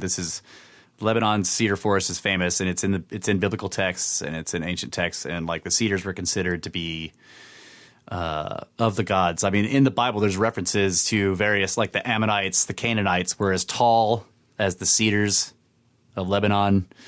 So there's lots of references to the cedars and the giants and the ancient gods and how this was a sacred place. Yeah. So yeah, he had this thing called the Dreadful Blaze, which was from the eye, which is why we think it's a laser. Yeah. And the 7 splendors, which doesn't really describe, but their strategy was like, if we get to him before he can put on the 7 splendors, because like at one point Gilgamesh says like he's only got one of them on. Let us get to him before he gets the other 6. Right. So let's start knocking down trees and making shitloads of noise. Right. So they get there and they they basically catch him off guard, and he knows he's done. Right. They've got him like pinned or trapped or whatever. And Humbaba starts talking to Gilgamesh, and he's like, dude, like he's trying to convince him, like, hey, don't kill me. Yeah, don't kill me, bro. Like, if you don't kill me, I will cut down these cedars and I'll build you a palace, and you'll be like, I'll be your servant or whatever. And he's telling him all this stuff, and that's very fairy tale right there. Yeah, and Inky Do is just standing there like polishing his freaking axe, and he's just like, don't listen to him, bro. He's lying. He's straight up just like, yeah. He's just like, he's like, yeah, talking, he's like, and then Humbaba gets all pissed at Enkidu, and he's like, he starts cursing him and everything, and he's like, yeah. He just looks at Gilgamesh, and he's like, bro, let's kill him right now before he can do any of this shit. Yeah, and then he's stalling for time. Right, he's stalling for time because these other 6 things, whatever they are, they're like Enkidu describes them as he has a metaphor. He's like, we'll kill him now, and then the pups or the whatever will scatter, right? And so we'll just chase them down, and then we'll collect them all together, and whatever, won't be a problem. So finally, Gilgamesh is like, "You're right." Slice, and just like nails him, and then Enkidu nails him, and they basically just murder his ass right there. And then after they kill him, they go through the whole forest, and they cut down all the trees, and Enkidu is ripping up the roots of the trees, and they uncover the ancient dwellings of the Anunnaki under the forest, like under the roots of the trees. It's buried. Yeah, totally buried. Wow. So I don't know what that means. It doesn't really say. It refers in the story to the Anunnaki a couple of different times. They're like, in the story, they're sort of referenced in terms with the dead. They deal with the dead and the sort of like underworld, not so much afterlife, but something to do with Underground. the dead. The underworld or the buried. Yeah. But it's always in context of death, right? Like that, it would kind of be like like the Egyptian gods of the underworld. Like Osiris. Yeah. Okay. Like they're not really physical here or whatever, but then their they have- dwellings are under. That's Yeah. what I'm saying. It's like there's something weird about that because Yeah. their dwellings are down there, and they call in the story they're called ancient. Right. It says they uncover the ancient dwellings of the Anunnaki. Yeah. So it's like, I mean, just again, we're not supposed to take this literally, but in a literal take, you basically have ancient constructions buried beneath enough soil that have then grown this enormous Massive ancient forest on right? it. And so we're in Lebanon, near the cedar forest, and what's near there? Baalbek. Baalbek. So yeah, that was Which is first where they thing. played beer pong. And Baalbek looks like it's like an effigy. Yeah, it's a man holding Looks like a a bucket. man. Yeah, holding So- a man bag. So anyway, they after they kill Humbaba, they grab like all of the seven splendors and whatever else, and they take them all to Enlil. Right? And they lay them all out and they're like, yeah! and Enlil just gets freaking pissed, dude. And he starts chewing them out. It's like, why did you do this? He gets all mad. And they like, it doesn't bother him at all. He bitches them out, and then he takes the seven splendors and he passes out the seven splendors. Like he passes out, he curses them, and he takes the dreadful blaze and the seven splendors, and he gives the first to the river, to the lion, to the stone of execration, which means the cursed stone, to the mountain, and to the dreaded daughter of the queen of hell. That's what Enlil gives these powerful weapons to. Right? Great. Yeah. Thanks, Enlil. Thanks, buddy. So The dreaded daughter of the queen of hell. That's right. God. So Enkidu and Gilgamesh, like, they're all proud of themselves, and he just bitches them out and then takes all the stuff, and then they're like, praise Ea! Ea is Inky, which is Enlil's brother. I fucking love these guys. They're like, they give all the glory to Ea. They're like, all the glory goes to Ea, right man. in Enlil's face, dude, and then they bail. That's bad. So they go back to Uruk and like, get all cleaned up, and they just have this big parade in the city, and everybody's like, holy shit, you guys are badass. And meanwhile, Inanna, who is, she's a goddess of war. Granddaughter of Anu. Yeah. And she's, I guess, related to Enlil Yeah, she is. and Inky. She's like Half-sister. their niece. Or Oh, something. niece? Yeah. Okay. Because Enlil and Inky are the sons of Anu. Yeah. She's the granddaughter, so she's like a. Okay. Yeah. Yeah, so she is, in this epic, she's called Ishtar. Yes. But it's the same person. Yeah. Interestingly, the in a lot of the depictions that you see of Inky or Enlil, and there's even the famous one that's in the London Museum where Inanna has the bird talon feet and she's holding the two rings of power or whatever. Yeah. To us, it looks like she has a long head with horns, but that's called the serpent crown of Ishtar. Like that's they call it the serpent crown of Ishtar. Dude, But she's crazy. Yes. She is a mean bitch. yeah, yeah. So she sees Gilgamesh like in all of his glory after this battle, and he's like decked himself out, Yeah. for the parade and everything, and he's all cleaned up and just looking awesome, and she just like lusts after him. Right. Yeah, I remember. And so this she part of the goes and story. tries to make the moves on him, and she's like, "Hey, buddy, like you can be my husband, and like I will do all this amazing goddess stuff for you." And Gilgamesh was like, "Oh man, that'd be great. I got to calibrate this. I thing, could give you bread. I could give you like some corn." I think no. Basically, I got to calibrate this thing. he ends up like he just very calmly is like, okay, so you've had like how many husbands? Oh, yeah. And like this one, you really loved this guy. And He did. Then that's right. And he just goes down the line. It's like, you cursed this guy, and he's now buried underground like a mole, and everything that he wants is he'll never be able to reach, and blah, blah, blah. And Then you met this guy, and he did. Yeah, and he then, did. And then this dude, he did too. that's right. And They all he did. He just lists them all off, and he's like, so, I mean, you're great and everything, but no. Yeah. And No thanks, Black Widow. Yeah. she gets so pissed. So she goes up to heaven and she goes to her father, Anu, it said. Okay. Or maybe it was her grandfather. Yeah, I know that she supposedly, she complains to Granddaddy. Yeah. Yeah. So, and she basically requests that he give her the Bull of Heaven to basically kill Gilgamesh because she basically tells him, she's like, he spoke about all the terrible and vile things that I've done. And Anu is like, yeah. Yeah. So you want me to give him a weapon? Why? Or give you a weapon? And she's like, yeah. So she threatens if Anu won't give her the Bull of Heaven, which is some ridiculously powerful weapon, that she's going to raise the dead and mingle all the dead with the living, and they'll be eating everything. It's just like this scenario she describes is just total chaos. And she wants the Taurids. The Bull Yeah, of basically. Heaven. Yeah. She wants the Taurids. Yeah. She wants. Yeah. So she gets the Bull of Heaven because Anu's just like, damn, all right. Right. And Anu also supposedly Inanna was his favorite, and they were lovers. Oh, okay. Like, at least that's the part of the story that I know, that whenever Anu came to Earth, that she always stayed with him. And yeah.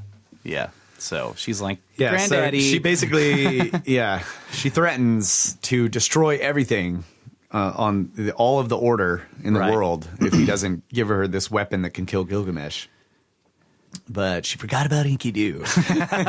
She sends this bull down there, and it shows up, and like, it's kind of the way the story describes it is that it snorted, and 100,000 men died or whatever. Wow. And then it snorted again, and hundreds more died. But it's kind of like almost like telling about a battle. Like they sent troops out. Yeah. And they're hurling humans. They're hurling humans, and it just like it was just destroying everything. And Enkidu just shows up and just freaking grabs it by the horns. And it's like, Gilgamesh, stab it in the balls. Or in the nape or whatever. Yeah. He's just holding his horns, and so Gilgamesh goes up there and kills it. And Inanna she's just like furious, right? She's all pissed off because they killed the Bull of Heaven. So this is like this is the Mithra story too, with the bull. The constellation or whatever of Orion is like Mithra is Stabbing it in the shoulder. Yeah. That's interesting. So yeah, he's holding the horns and he stabs it, and just it was just like they just kicked its ass, like no big like deal. Humbaba. Right. Why the bull? So Inanna gets like all pissed off, and she starts cursing him, and Enkidu rips off one of his flanks and just throws it in her face, and is like, "Shut up, bitch!" Exactly, dude. Tells her to STFU, GTFO. He's like, if I could get my hands on you, I would destroy your ass. Praise Ea. Ea be praised. So they end up like, cutting the horns, and like it tells you all about the measurements of the horns and how much beer they could hold and everything. They're just like, yes, this freaking horn is awesome. Yeah, I can see that. How much beer do you think this horn can hold? I don't know. Let's try it out. We're going to have to drink it with straw. That's right. So anyway, there's like an assembly of the gods after this, and now everybody's kind of pissed off that they've killed Humbaba, and now they've uprooted the cedar forest, and now they've destroyed the Bull of Heaven, and like what they start complaining to the creator goddess, right? Like and then they start pointing fingers, and it's like, no, this is Enlil's problem, right? The sun god Shamash, who he basically like helped Gilgamesh and Enkidu all the way through their quest to kill Humbaba, and he hated Humbaba, the sun god, and so he blames Enlil, and then Enlil gets pissed, and they have this whole fight, and then what it ultimately ends up happening is they decide that one of them has to die, because they're too powerful, right? So God, I hate this part. Yeah, that ends up being Enkidu, and he basically just falls ill in the city and just has this slow decline and he can't do anything, and he can't move, and he's just like laying on his deathbed, and Yeah. and then he's all bummed out because, there was honor and glory in dying, In battle. but this is like a A shameful wasting, death. like cancer death. Yeah. Yeah. So it's kind of long and drawn out, and Gilgamesh is just like, when he finally dies, like Gilgamesh just loses his mind, Yeah. and is like mourning and has him build this massive statue, but then he can't look at the statue. he's so freaking depressed. Commissions this enormous statue of him. Yeah. And he's like, I can't look at it. Yeah. God, every time I walk outside, there he is. I gotta leave. Yeah. I'm making light of it, but it's actually a Yeah, that's moving really part. sad. Yeah. But so he ends up, he basically just bails. He goes into exile because he can't get over it.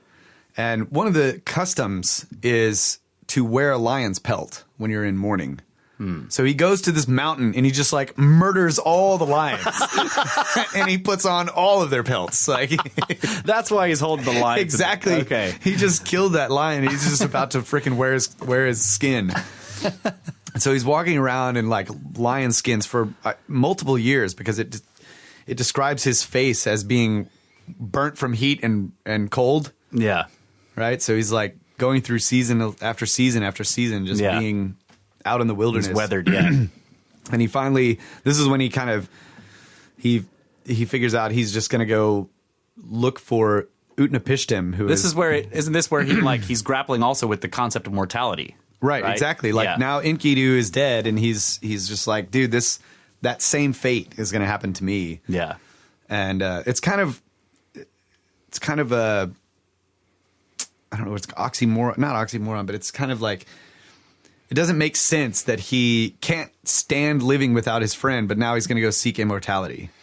Yeah. I Right. see. He wants to live forever. But it's like he's so fearful of that same thing happening to himself. I don't Right. know. It's kind of weird. Yeah, it's like he's having trouble coming to terms with his friend's death, but he also is realizing that his death is thus imminent. Right. Exactly. Yeah. So there's one Paradoxical. Yeah. legend in those people's time, and that was of Utnapishtim, who was the Noah character in the Great Flood. Yeah. And he was supposedly given everlasting life by the gods. So he's like, I'm going to go find this guy and talk to him about how not to die. Yeah. So he goes on this long journey, and he's just crossing all these lands, and he finally ends up at this mountain, and there's like a scorpion beings. It's a dual being. They're like both Gemini and Scorpio or something. They're twins, but they're scorpions. And he has this conversation with them, and he's like, I want to go through they're the guardians of the gate of the mountain. Ah. And he's like, I need to get to Utnapishtim to ask him about immortality. And they're like, no man has ever traveled through this mountain. It's like too far. It's darkness, total darkness. And you have to get through it before the sun beats it. Like if the sun beats you in a revolution or something, then you'll never get there. There's something weird about that. That's He has astronomical. to race the sun Yeah. to get through the darkness in this mountain. It's And, like eclipse. Some yeah, kind exactly. Of astronomical clues there. Yeah. Right, and the depth of the darkness in the mountain is 12 leagues. Ha. Right. Of course it is. So this is where I was starting to think, like, part of my analysis of the whole epic. At this part, I started thinking, what if Gilgamesh and Enkidu both were civilizations? Yeah. I remember you saying That their this. characters were civilizations, right? Right. One of them is this single civilization that's just more powerful than anything else. And then another civilization rises up and then challenges it, right? Yeah. Just the same. You just replace the people with the civilization, and you can see, and then they conquer these powerful forces on the earth, and they're able to utilize them and do all this stuff, right? There's also the story of the teaching of the wild men. First, they learn the agriculture Yes. Right, and then like they slowly move to the city phase, like from the wilds, the hunter gatherer or whatever, like one with the beasts and the forest and the trees. Exactly, that's what I was thinking too. Yeah, so that this other culture slowly teaches them to but this guy, and then they become a rival at some point. So they're like barbarians or whatever, like this enormous freaking lion. Butt flap wearing, like incredibly powerful, but they slowly learn from this other civilization and they become rivals, and then they fight, but then they ally, right? And they're like, you know what, let's go kick this other stuff's ass or whatever. And the women, like the women are the civilizing agency, right? They are constantly civilizing the brutish nature of man, right? Exactly. So I thought that was cool, but he goes into he basically tells these squirps. He's like, squirp-tards. Freaking squirps. Squirp-tards. He's like, I don't want to go through the mountain. And they're like, you're going to die. And he's like, no, you're squirp-derping me right now.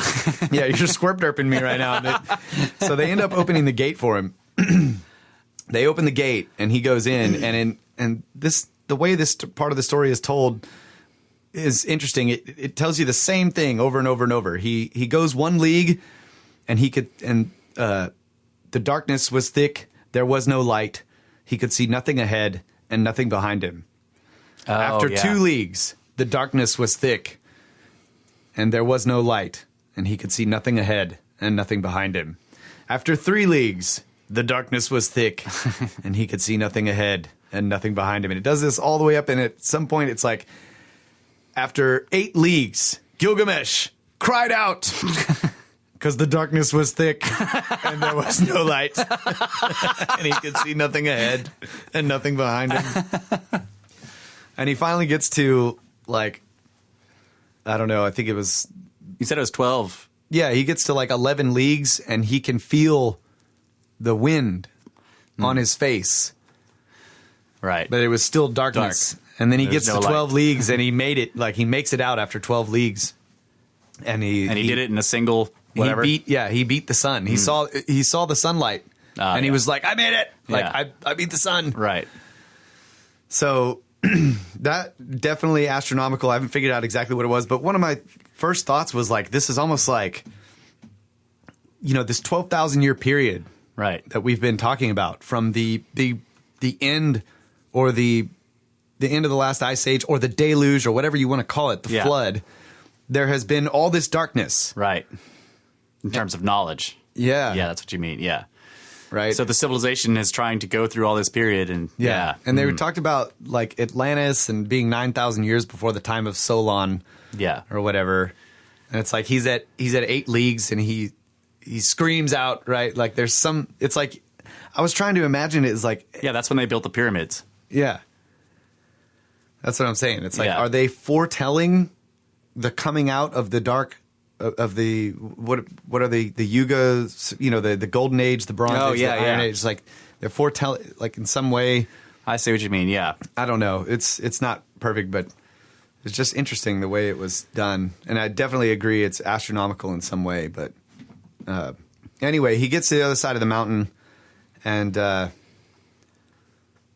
there's a couple of other elements. There's this female who is a winemaker that he comes upon. And he's trying to get more information about how now there's like a body of water that he has to cross. And the winemaker lady like sees him coming and he's just like covered in all these lion pelts and his face is all burned and he's just like, he looks terrible. And she's like, she tries to lock her gate and he shoves his foot in there and he's like, why are you barring your gate against me, woman? I'm only 18 feet tall and covered in lions. Yeah. And she's like, because you look like really terrible right now. Well, why shouldn't I look terrible? My best friend has died. I mean, he's just like, he's a mess. So I just walked 12 leagues through a mountain in darkness and my best friend is dead, woman. He tells her the whole story. Like, that's why he looks like he does. So she ends up giving him information that he has to go to Oshinabe, who is he's the ferryman. So now you have the ferryman, right? There's the winemaker woman, and she's at the end of the mountain pass. Yeah. There's the Scorp twins at the beginning of the mountain pass that guard the gate. And then he gets past the winemaker woman who also has a gate that she can bar and lock or whatever. And he was able to get through it by talking to her, telling her his story. So she lets him, she gives him information. Sure, she's like Dionysius or Aquarius. Yeah, Aquarius maybe. So she gives him information. So then he goes to Oceanabi, who's the ferryman, and he has this boat, and it has all this tackle and everything. And but she tells him that he will never take him across, right? Yeah, he's never. You don't gonna have happen. any coins. Chiron are, requires coins. Yeah, you're a mortal man, and no mortal man has ever crossed. So Gilgamesh is like, just runs down there with the freaking weapon in his hand and just starts kicking ass. Like he just starts, and he's destroying all this shit. And then he finds Oceanabi and he's like, dude, you must take me across now. And he's like, Oceanabi's like all calm. He's like, yeah, hi, Gilgamesh. Yeah, I know who you are. You just destroyed the boat. Way to kick it in, Pele. Yeah, that boat was what got me across the ocean. Because he tells him no at first, and Gilgamesh is like, why? Like, you travel across the ocean all the time. And he's like, yeah, because you just destroyed the thing that I used. And it's the water of death, too, so you can't touch it. Or there's a portion of it that's the water of death. Yeah, just like the river Styx. Yeah. Yeah. So Oceanabi tells him to go all the way back to Lebanon and get me some cedar to build a new boat. Like, go cut 120 poles, 60 cubits long. Wow. Paint them with bitumen and set on them ferules. I'm not really sure what those are, but so he goes out and does exactly what he, 120, 60. And that's how many poles it takes, because like they get on the boat and they go, like he rows at first or whatever to get them to the actual part of the water that's the waters of death. Yeah. And once he gets there, he can't even have the water touch him. So he uses a pole and he shoves it in. And then when it gets to the end of it, he has to let it go. And then he puts another one in. And after 120 of them, he makes it to the shore. Wow. Yep. And they have to be 60 cubits long. So it's 60 cubits times, you know what I'm saying? It's like math. Precession. Yeah. So they get to the shore, and that's where Utnapishtim and his wife are. And he has the whole meeting with them. And of course, Utnapishtim is like, how is this even possible? No mortal man should even be able to do this. Yeah. So Gilgamesh tells them the whole story. And the first thing that Utnapishtim tells him is that in order, like, it's kind of confusing because he says, like, no, you can't have it. Like, the gods gave refusal. Yeah, the gods gave it to me. And then he kind of tells him, like, okay, well, if you were going to get it, you would have to stay awake for so many days or something. Yeah. In order to get it. And immediately Gilgamesh passes out because he's just so freaking tired. He's like, I'll do it. And he sits down and then just fail. Just like immediate epic fail. He was I think it's almost like Utnapishtim was just messing with him, right? He's just so worn out. And he sees how tired he is. He's like, first you have to stay awake for 12 days. Yeah. I can do that. So again, the bread, the wife, Utnapishtim tells him, okay, bake a loaf of bread every single day that he sleeps. And so she bakes 7 loaves of bread or whatever. Because he sleeps for 7 days. He sleeps for 6 days, and the 7th one is like still in the oven when he wakes up. And so he's like, look, your first loaf is like rotten, a log full of, it's been eaten, and this one's hard, and that one's got fuzz growing on it, and this one has mold, this one has mildew, gross. This one's stale, and that one's still in the oven. That's how many days you've been asleep. Now you got to eat them all. It was just a way to convince him that he actually slept, because he tells him, he's like, humans are devious and they're liars, and they'll, he's not going to believe this, and he's going to try to get around it. And it takes a full day to bake a loaf of bread. So right. You know this. We could totally track time by bread baking. Yeah.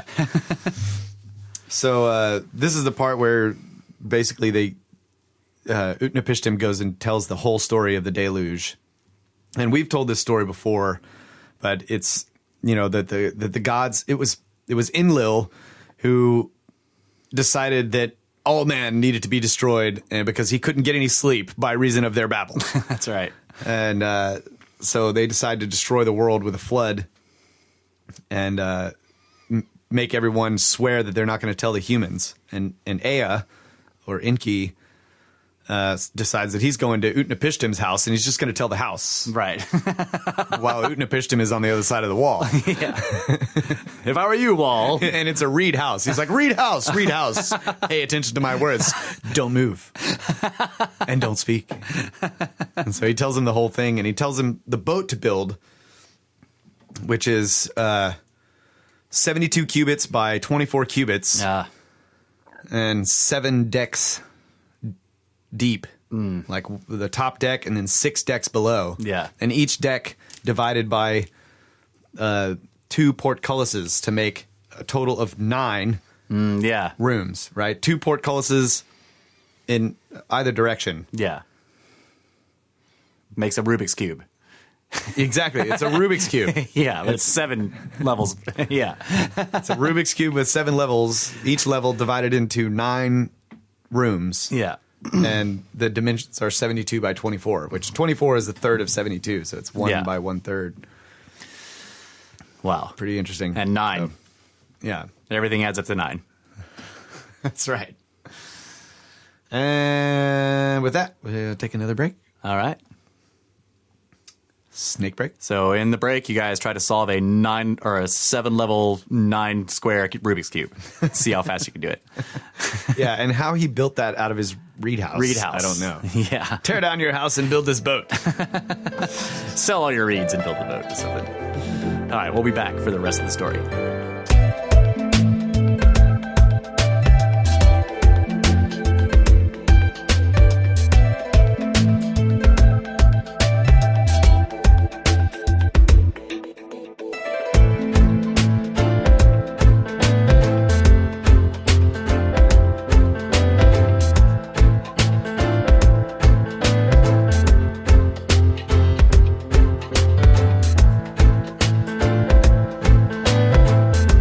Snake Bros, tear down your 10 by 10 by 10 tangent cube of science and build a laser beam gun for chopping down cedars so you can make pyramid money. All right, we're back. So I just want to say, like, the name of the demon, the guardian god, Humbaba. It's just like, I don't know. That sounds like I know I've heard this before in like R&B songs. Dum dum baba, dum dum baba. You know, it's like I've heard that. What's going on here? I gotta check this out. Na na na. Yeah, na na na na. Dum dum baba. Yep. All right. Sorry about that. Keep going. All right, so we're getting near the end of our epic tale. But so Gilgamesh is with Utnapishtim, the Noah character of the Sumerian legends. Yeah. Yima, Xisithris. Yep. All those names. And so he basically tells him the whole story about the flood, and that the once the flood, like he had built the boat as Ea or Enki had told him to do, and that it was basically like, it's got all this biblical stuff in it too. It's like sell everything that you own. Oh, yeah. Sell your house. Give up all of your treasures, right? Yeah. Your worldly possessions. Your worldly possessions. And do this for me is basically like what Ea was telling him. And do this for just the right. wording. Sacrifice everything you own for all of mankind. For life. Yeah. For life. It's like the classic, element of like rebirth or whatever, being, just in the Christian religion, like sell all of your goods and follow God or right, whatever. the calling. The calling, yeah. So he does that, and it's just the way it's worded is I can't quote it right now, but it's very, similar. It's like that was almost verbatim written in the New Testament. This is what Jesus is telling people. Right. So anyway, he does that. He builds the boat, he builds everything to spec, and then he brings in all the animals and all the stuff, and they go through the flood. And when the flood is over, they land on a mountain, and he waits there for like 7 days, and the boat didn't move. So then he lets loose a dove, and the dove flies away and didn't find anything, came back, and then he lets loose, some other bird, I can't remember, flies away, doesn't find anything, comes back, and he lets loose the raven, and the raven flies away and finds something and doesn't return, and so that he knows that there's land out there, right? Quoth the raven. Yeah. Nevermore.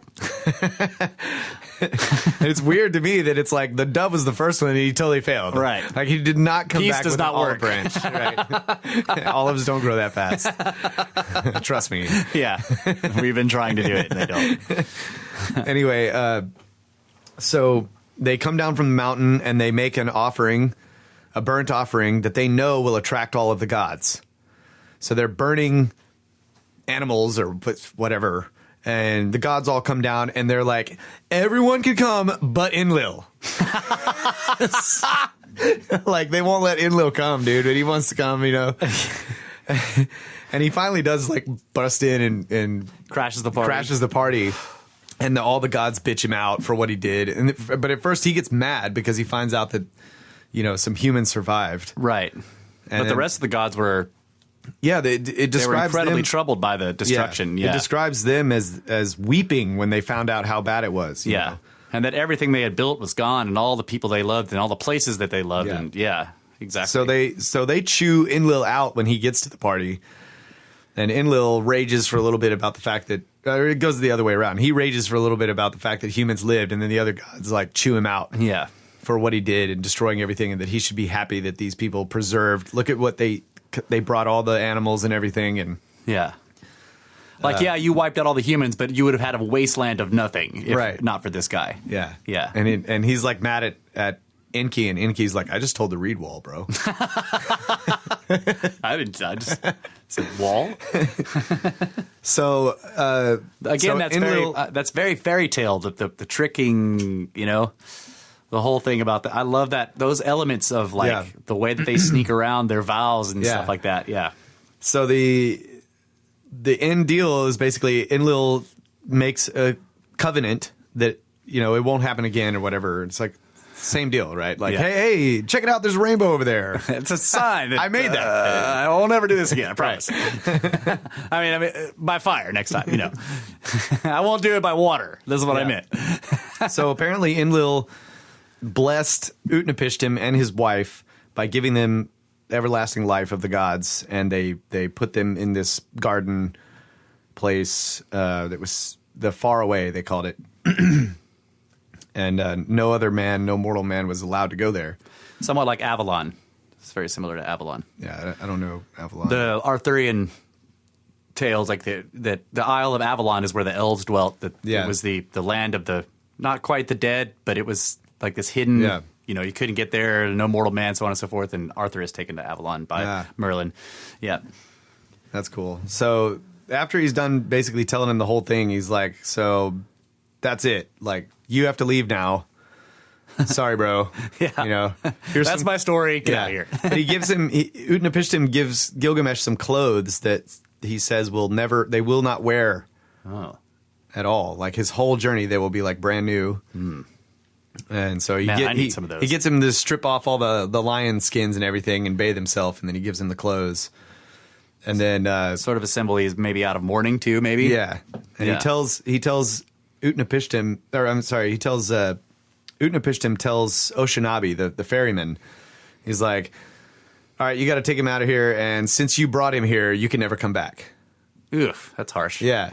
But Utnapishtim, or Oshanabi is like my favorite character in the story now, because he just he's like so calm about everything. He's just like, all right. Since you brought him here, you can never return. Okay. But they're heading back out across the river, and Utnapishtim's wife starts chewing him out. Like, he came all this way and he's like totally worn out on his journey, and you're like, aren't you going to give him something for his whole effort and everything? And can you not be a complete asshole? So Utnapishtim calls him back, and he pulls back over there. And okay, you can return this one time. Yeah. One time. And he tells him the location of this plant that's at the bottom of the channel in the sea. deep down in there, and that it's a thorny plant. And is this under the waters of death? No. Oh, okay. See, the waters of death are like it's like closer to the shore. Oh, all right. So that's what they needed the poles for. Like, he got the boat way over there before he had to start using the poles. Okay, all right. So the deep channel or whatever is not okay. Yeah, it's out in the ocean or something. I don't understand. It's kind of confusing, but well, I mean, if you think of it in terms of just seamanship, yeah, the death waters is close to the shore. That's where you get smashed into rocks and right.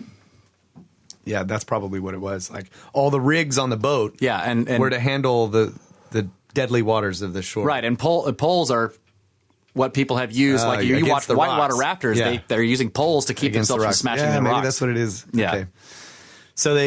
So anyway, he comes back and then he tells them the location, or that there's this plant that's at the bottom of the channel, in the deepest channel or whatever, and it's got spines and thorns and it'll prick you. But if you can actually get it, then if you eat it, it will revive your youth. It will bring back your youth. Right. So this is like ambrosia. Yeah. And once again, it's like, no, you can't have immortality, but if you stay awake for 6 days, you can. And you can't. And then, like, it just makes like everything. And then he says, the gods gave it to me and I just can't give it to you. And then later he's like, well, there's a plant that'll do it. Yeah. It won't make you immortal, but it'll revive your youth. So it's like he's just BSing him the whole time or something. Anyway, he goes out to the channel and he ties these huge stones to his feet and just drops himself to the very bottom. I can do this. Yeah, he walks around down there and he finds the plant. He pulls it up and then he cuts the ropes off his feet and swims back up. That's genius. And and he's back in the boat with Oceanabi and he's just like, yeah, dude, I'm going to take this plant back to the city and feed it to the old men first. Yeah. Because he doesn't trust him. He doesn't trust him, right? Oh. I wouldn't either. The guy already lied to him twice. All right. So he's like, he's going to go find like the old men in the city that are about to die, and he's going to give him some of the plant if it restored. But that's not the way the story goes. The story, the way he says it is like, I will give it to the old men, and they will become young again, and I will call it the plant that makes old men young again, and then I will eat it. This is why we have the FDA, folks. You can't just move to human testing right off the bat. It's just funny that it's like he won't eat it immediately because he obviously doesn't trust the guy. Right. So they get across the ocean, and now Oceanabi's just like, I'm going with you. You know, he's got nothing better to do. Yeah, I'm no longer the ferryman because I can't cross anymore. So with you. So they're hanging out, and they're like, at one point they stop at a watering hole and camp for the night. And Gilgamesh goes in there to bathe. And, like, he takes off his robes, which is where he had the plant, I guess, in his pocket or whatever, and on him. And he gets in the water. And while he's in the water, a serpent smells the fruit, smells the fragrant fruit of the plant, and goes and eats it. And when the serpent is slithering off, he sheds his skin and becomes new again. And Gilgamesh sees it happen. Like, he sees the serpent leaving, and he sees that he sheds his old skin, and he's young, and he's like, damn it, it was true. And again, we have shades of Eden. Yeah. And the serpent and the fruit.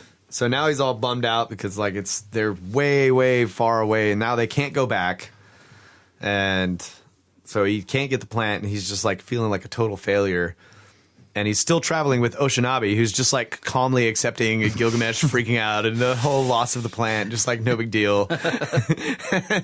And they get back to the city, and like when they're approaching the city, Gilgamesh is like he's kind of gotten over that fact, and like they're getting close to the city, and he's starting to talk to Oceanabi about it. And he's like, we're almost there. Like, look, you can see it in the distance. Look at those walls. Yeah. The strong walls. Are they not made of burnt brick?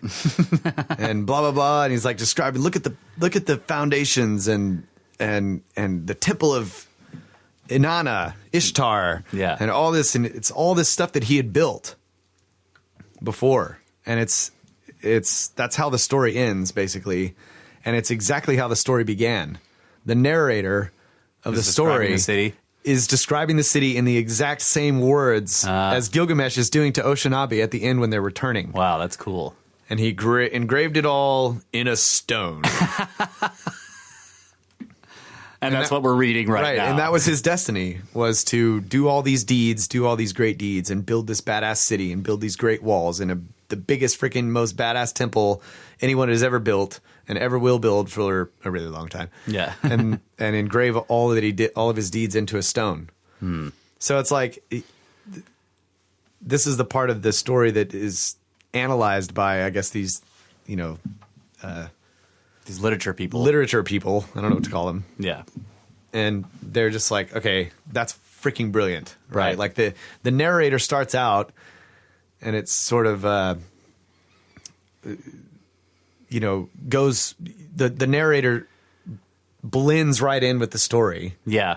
Right after the first few strange lines that's talking about this city in Uruk and Gilgamesh, and he brought us a legend, or he brought us a story of the time before the flood, and he did this and he did that. It lists all of his deeds real quick, and then just like kind of melts away into the story, and then you start getting into this whole story, and at the very end he's like walking with Oshinabe, and he's starting to tell him the same thing that the story began with. That's cool. I've read lots of stories that do that, where right when you start it, the narrator is obvious, right? He's like, I'm going to tell you this, like the Tale of the Ancient Mariners, classic, right?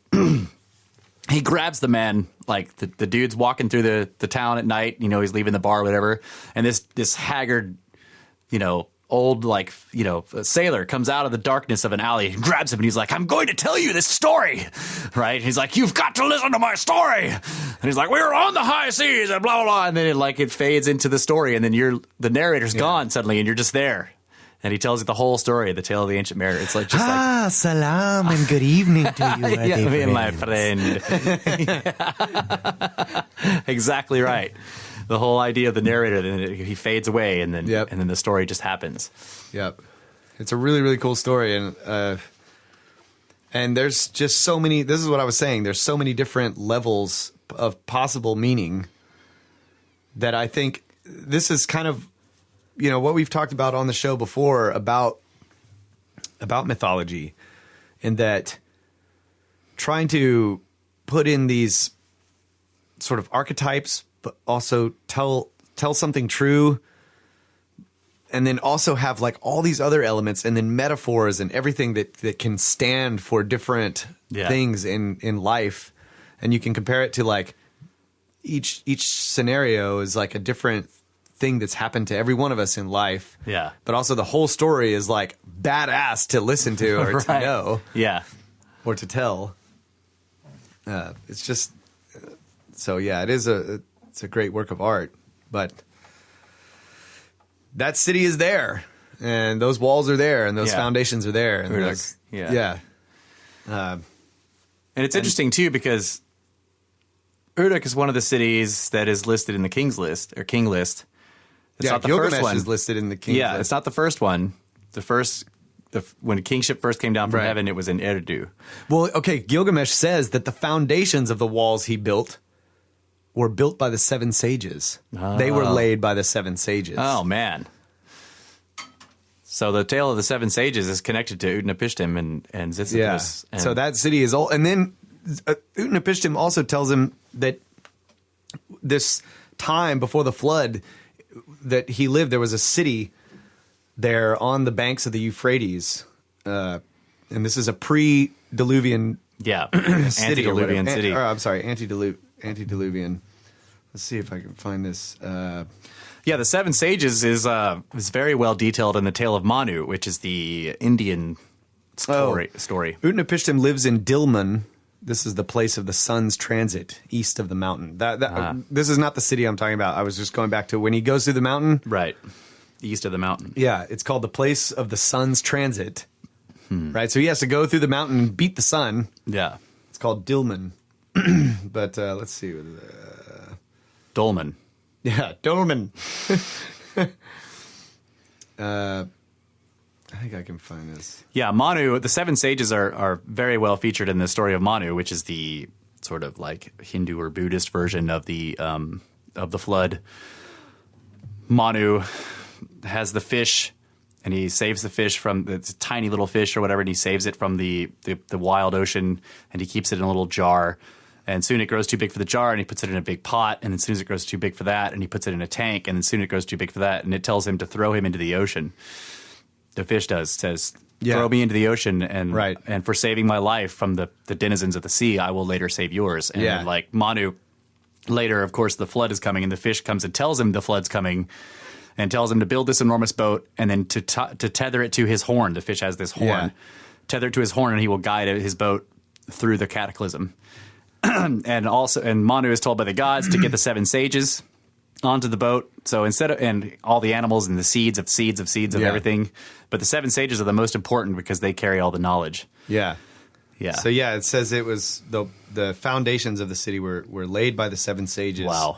And then Gilgamesh he built the walls, the ramparts, the temple of Ishtar. Yeah, after the hard part was done. Right. After the hill was leveled and Right. all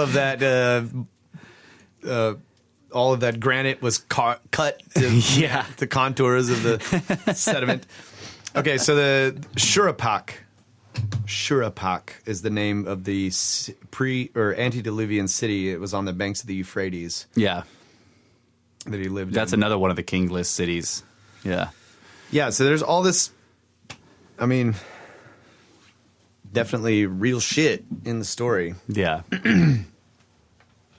But so if I'm remembering this correctly, what's interesting about what we now have dug up, like the archaeology has dug up and considered to be the city of Uruk, is that it doesn't show flooding, like whereas Eridu does. Like the lower levels of it show that it was covered in a flood and they rebuilt. Uruk does not, and this is so in Graham Hancock's Underworld. He discusses how this is probably because the original Uruk discussed in the Gilgamesh theory was like the oldest one, because it makes it clear that the 7 sages built the foundations, which means just post-diluvial, right? The 7 sages were saved by the boat. Okay, so if they also built foundations prior to, right? That's true. Yeah, but basically Graham Hancock is thinking that the original Uruk, the antediluvian city, is underwater now. Okay. Yeah, and that the 7 sages rebuilt, just like we have New York. Right. So the cities that don't have like crazy flood signs all over them, their foundations were built by the 7 sages. Whatever is kind of the point. Yeah, Yeah. but like right after the flood. Right. Yeah, that was the idea, that the 7 sages built the foundations of New Uruk, just like yeah. So this asshole Enlil. He destroys the world to try to kill everybody, and then he doesn't succeed, and he gets mad, and then he tells a lie that he's not going to ever do it again. And then he gives everlasting life to the guy who he was mad that he lived, and he puts him over to this other place, and then he goes to this new cedar forest that's growing over top of these ancient Anunnaki dwellings. Yeah. And he puts some freaking guardian there to prevent anybody from going and discovering that. Right. It's like he has all throughout the mythology about Enlil is he is just obsessed with keeping man down and keeping him from knowing anything and not learning and not spreading out and not just stay put, shut up, don't breed. Yeah. So it's like that. And the sun god Shamash is like a friend to Gilgamesh. Hates this guardian of the forest. Yeah. Wants to kill him. And he's not even alive. Like the guardian tells Gilgamesh too, is like, I had no mother or father. Right. I was built by Enlil. I'm a construct. Yeah. So it's, he's not a living thing. Right. But he's a golem of some kind. Yeah. He's AI. Yeah. Yeah. So he's hated by Shamash. And so Shamash helps them destroy him. And it's like, what was he protecting? He wasn't protecting the forest. They called him the guardian of the forest, but really he was protecting that ancient shit under there that Enlil didn't want mankind to find. Right. Yeah. I just had a thought too. Oh wow! I had no idea Shurapak is spelled that way. Shurapak is the Watcher says Shurapak is apparently now the modern city of Tel Farah. Tel is interesting because Tel is what they call mounds there, like a mound. They call it a tell. This tells you that it's an ancient construction. So Tel Aviv yeah, is the Mound of Aviv. yeah. It's like a tell is just what they call the remnants of its ruins. It looks like a hill, but it's a tell. Like it tells you that that's what's under it. That's a telltale sign. Any city where you see tell blah blah blah, it's an ancient place built on top of an even more ancient place. Wow, that's cool. Yeah. Interesting snake fact. When were you going to tell me that snake fact? When were you going to come out Just then.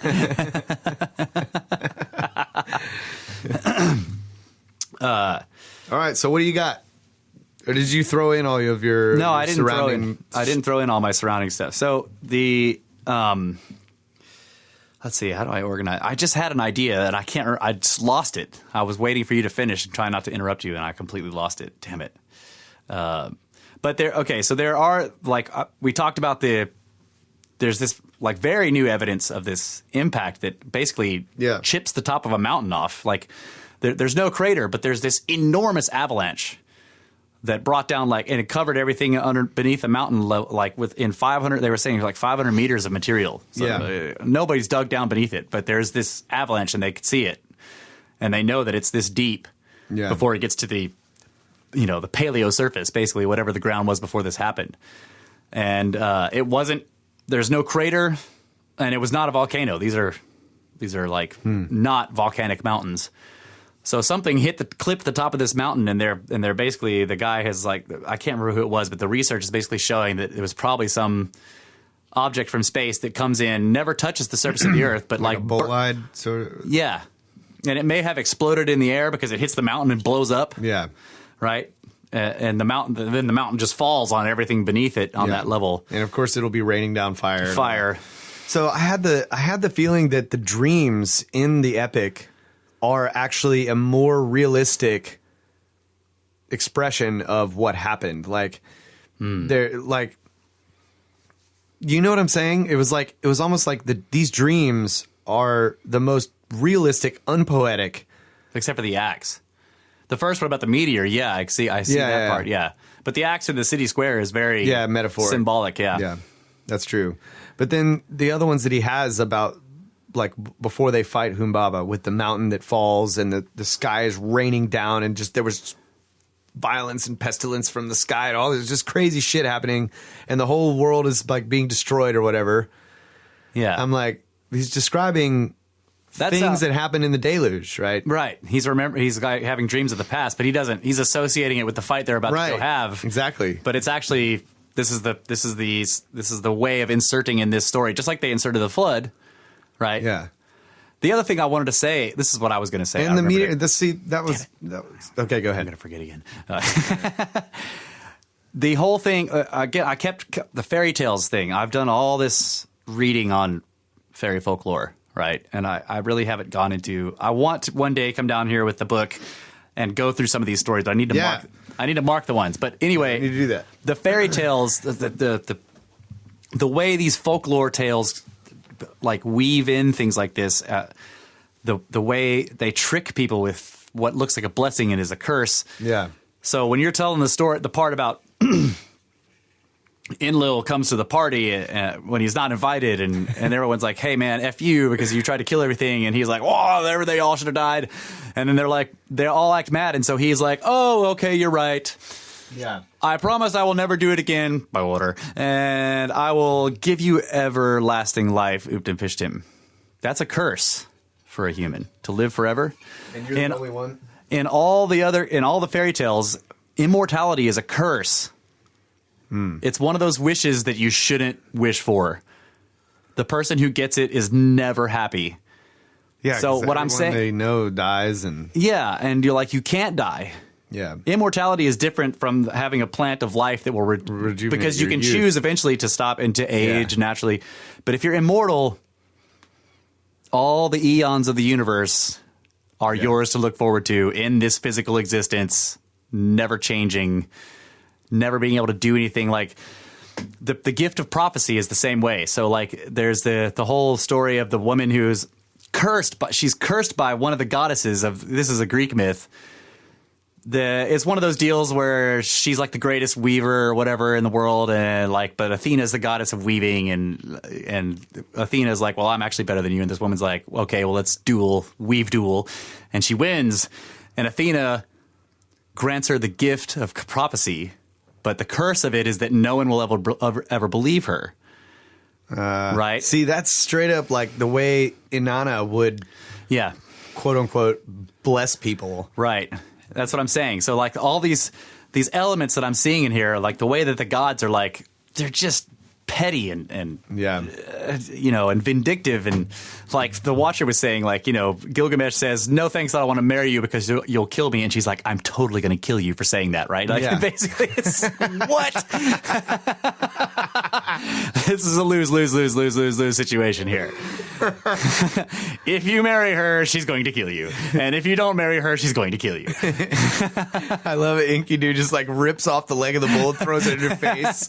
Yeah. And then he's like, he tells her, he's like, if I could get my hands on you, I'd tie these entrails around your neck. It's like holding the guts of the bull. Yeah.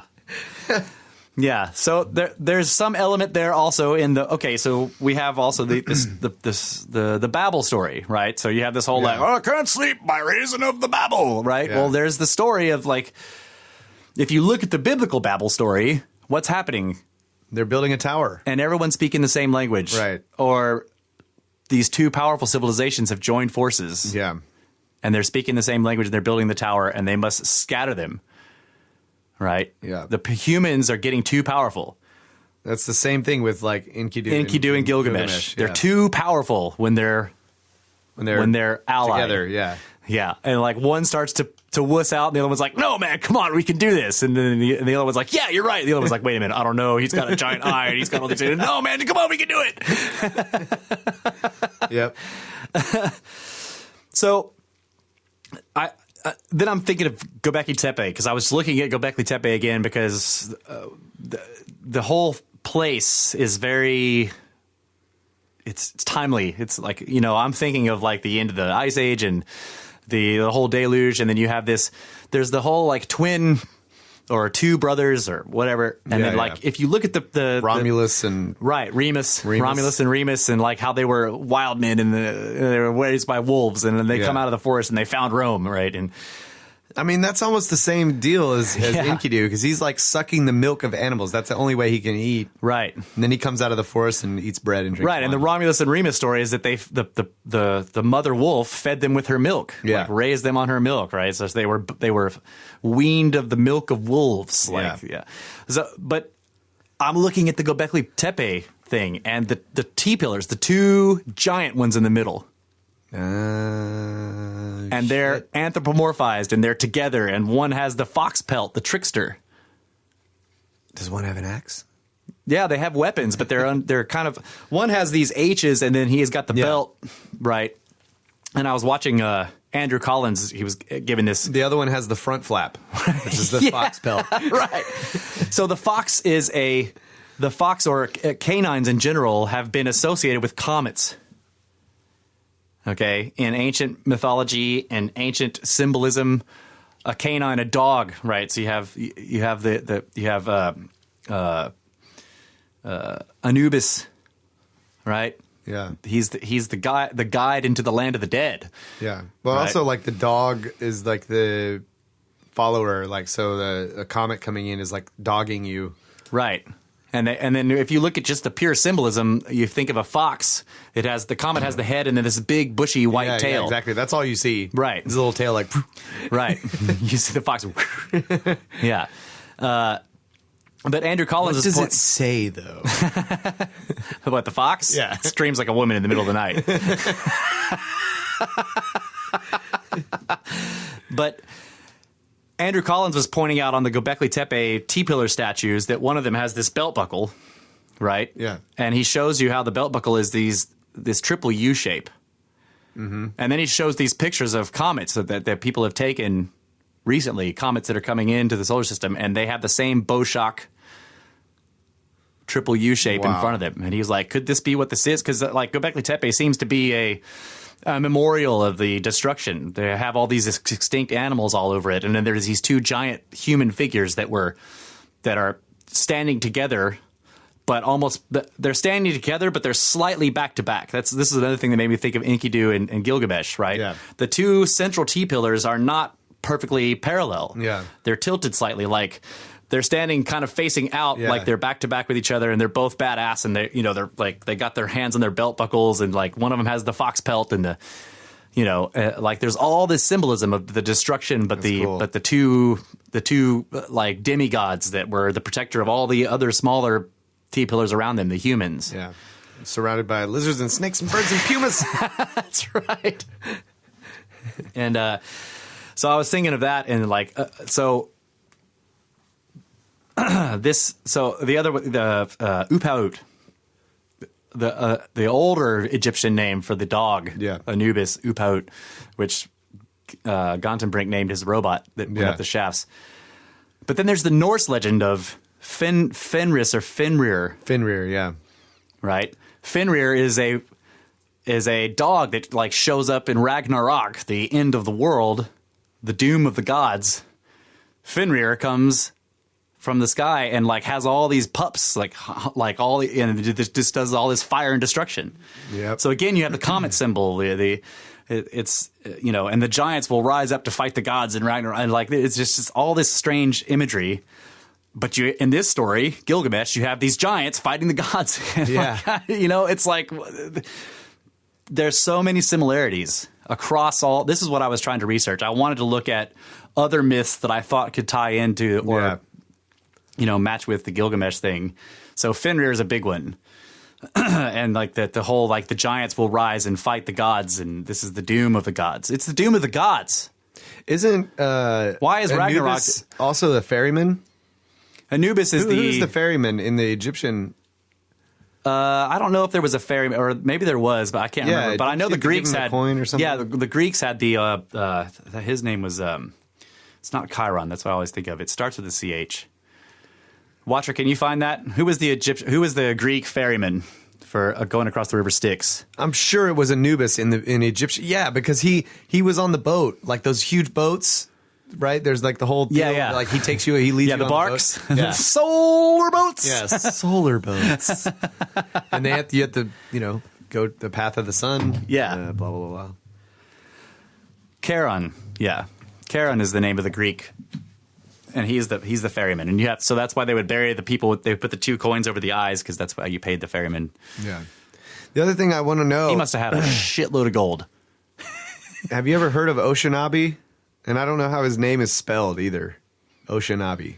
I've heard the ferryman's name. It sounds really familiar. Yeah, probably foam of the sea. Yeah. Oceanabi, Oceania. I like it. So the. Nan Madol also is like a hidden place of the gods. In Micronesia. I don't remember that one. Nan Madol is the giant. It's the Urshanabi. That's interesting. Nan Madol is the place in Micronesia on the island that's in the water that was like it's 500 million tons of columnar basalt stacked up. Oh, yeah. And what is it? The two brothers and build the place overnight. They come out of the east or whatever, and they build the place overnight. As a tribute to something or other. There's so many stories like this of the two heroes. Yep. So I think that the Epic of Gilgamesh. I wonder if it's a compilation. That's the other thing I've thought of. There's actually more stories. Like I found out that there's actually another tablet. Like, okay, first of all, this is all in fragments, right?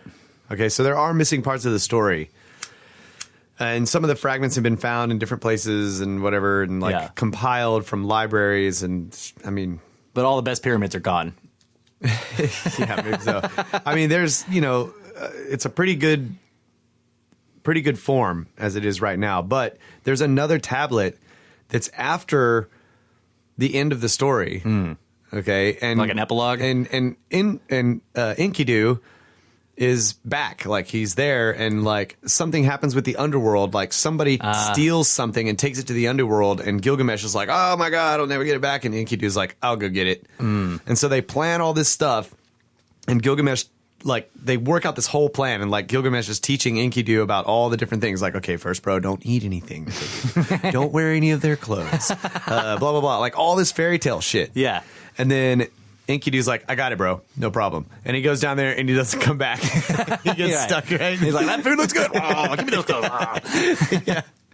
And so, like, they have I don't remember. I didn't actually get that part of the story, but I just heard a synopsis of it.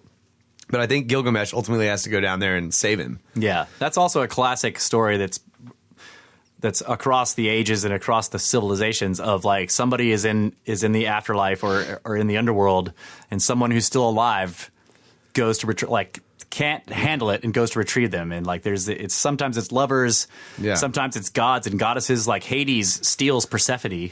Yeah. And and then her mother begs, or she can't return because she ate the seed of a pomegranate or something like that, and like she can't return, but her mother begs for Hades to at least let her come visit. So every spring, Persephone is allowed to go to the surface to visit her mother, and she is the goddess of life, so everything blooms and everything in the spring. Yeah. But this is why I'm like really going with the idea that these two characters are actually civilizations, right? Like the Enkidu's death is like not that he lost in war, right? Which would be say two city-states or countries or civilizations are fighting and one loses or whatever, like in the beginning. Right. But this one, he just rots from within and just... Or it's some kind of plague. Yeah, something like that, right? Just wipes him out. Yeah. And it's not noble or... like, this is the other thing. Like, what if it's a memory of the Neanderthals? Yeah. Because they're all gone, right? And like that, something kills them off at the end of the Ice Age or whatever. Yeah. Like they all completely gone, but we remember them as brothers. There's these ancient, like they're the dwarves, the underground or the wild men, whatever. There's something about that too, that they could be another Bigfoot. version. Yeah, Sam Squanch. All right, well, I think that's it. Now you know the rest of the story. That was epic tale. That was a fantastic recount. The Brothers of the Serpent version of the Epic of Gilgamesh, King of Uruk. Look at the walls. Are they not made of burnt brick and good? It's great. Yeah. So, just a couple things. I wanted to thank you guys, first of all, for spreading the word. The podcast is growing by leaps and bounds right now. Yeah, thanks and for it that. is just like blowing my mind how much it's growing. And it's all due to you guys because we have done no advertising.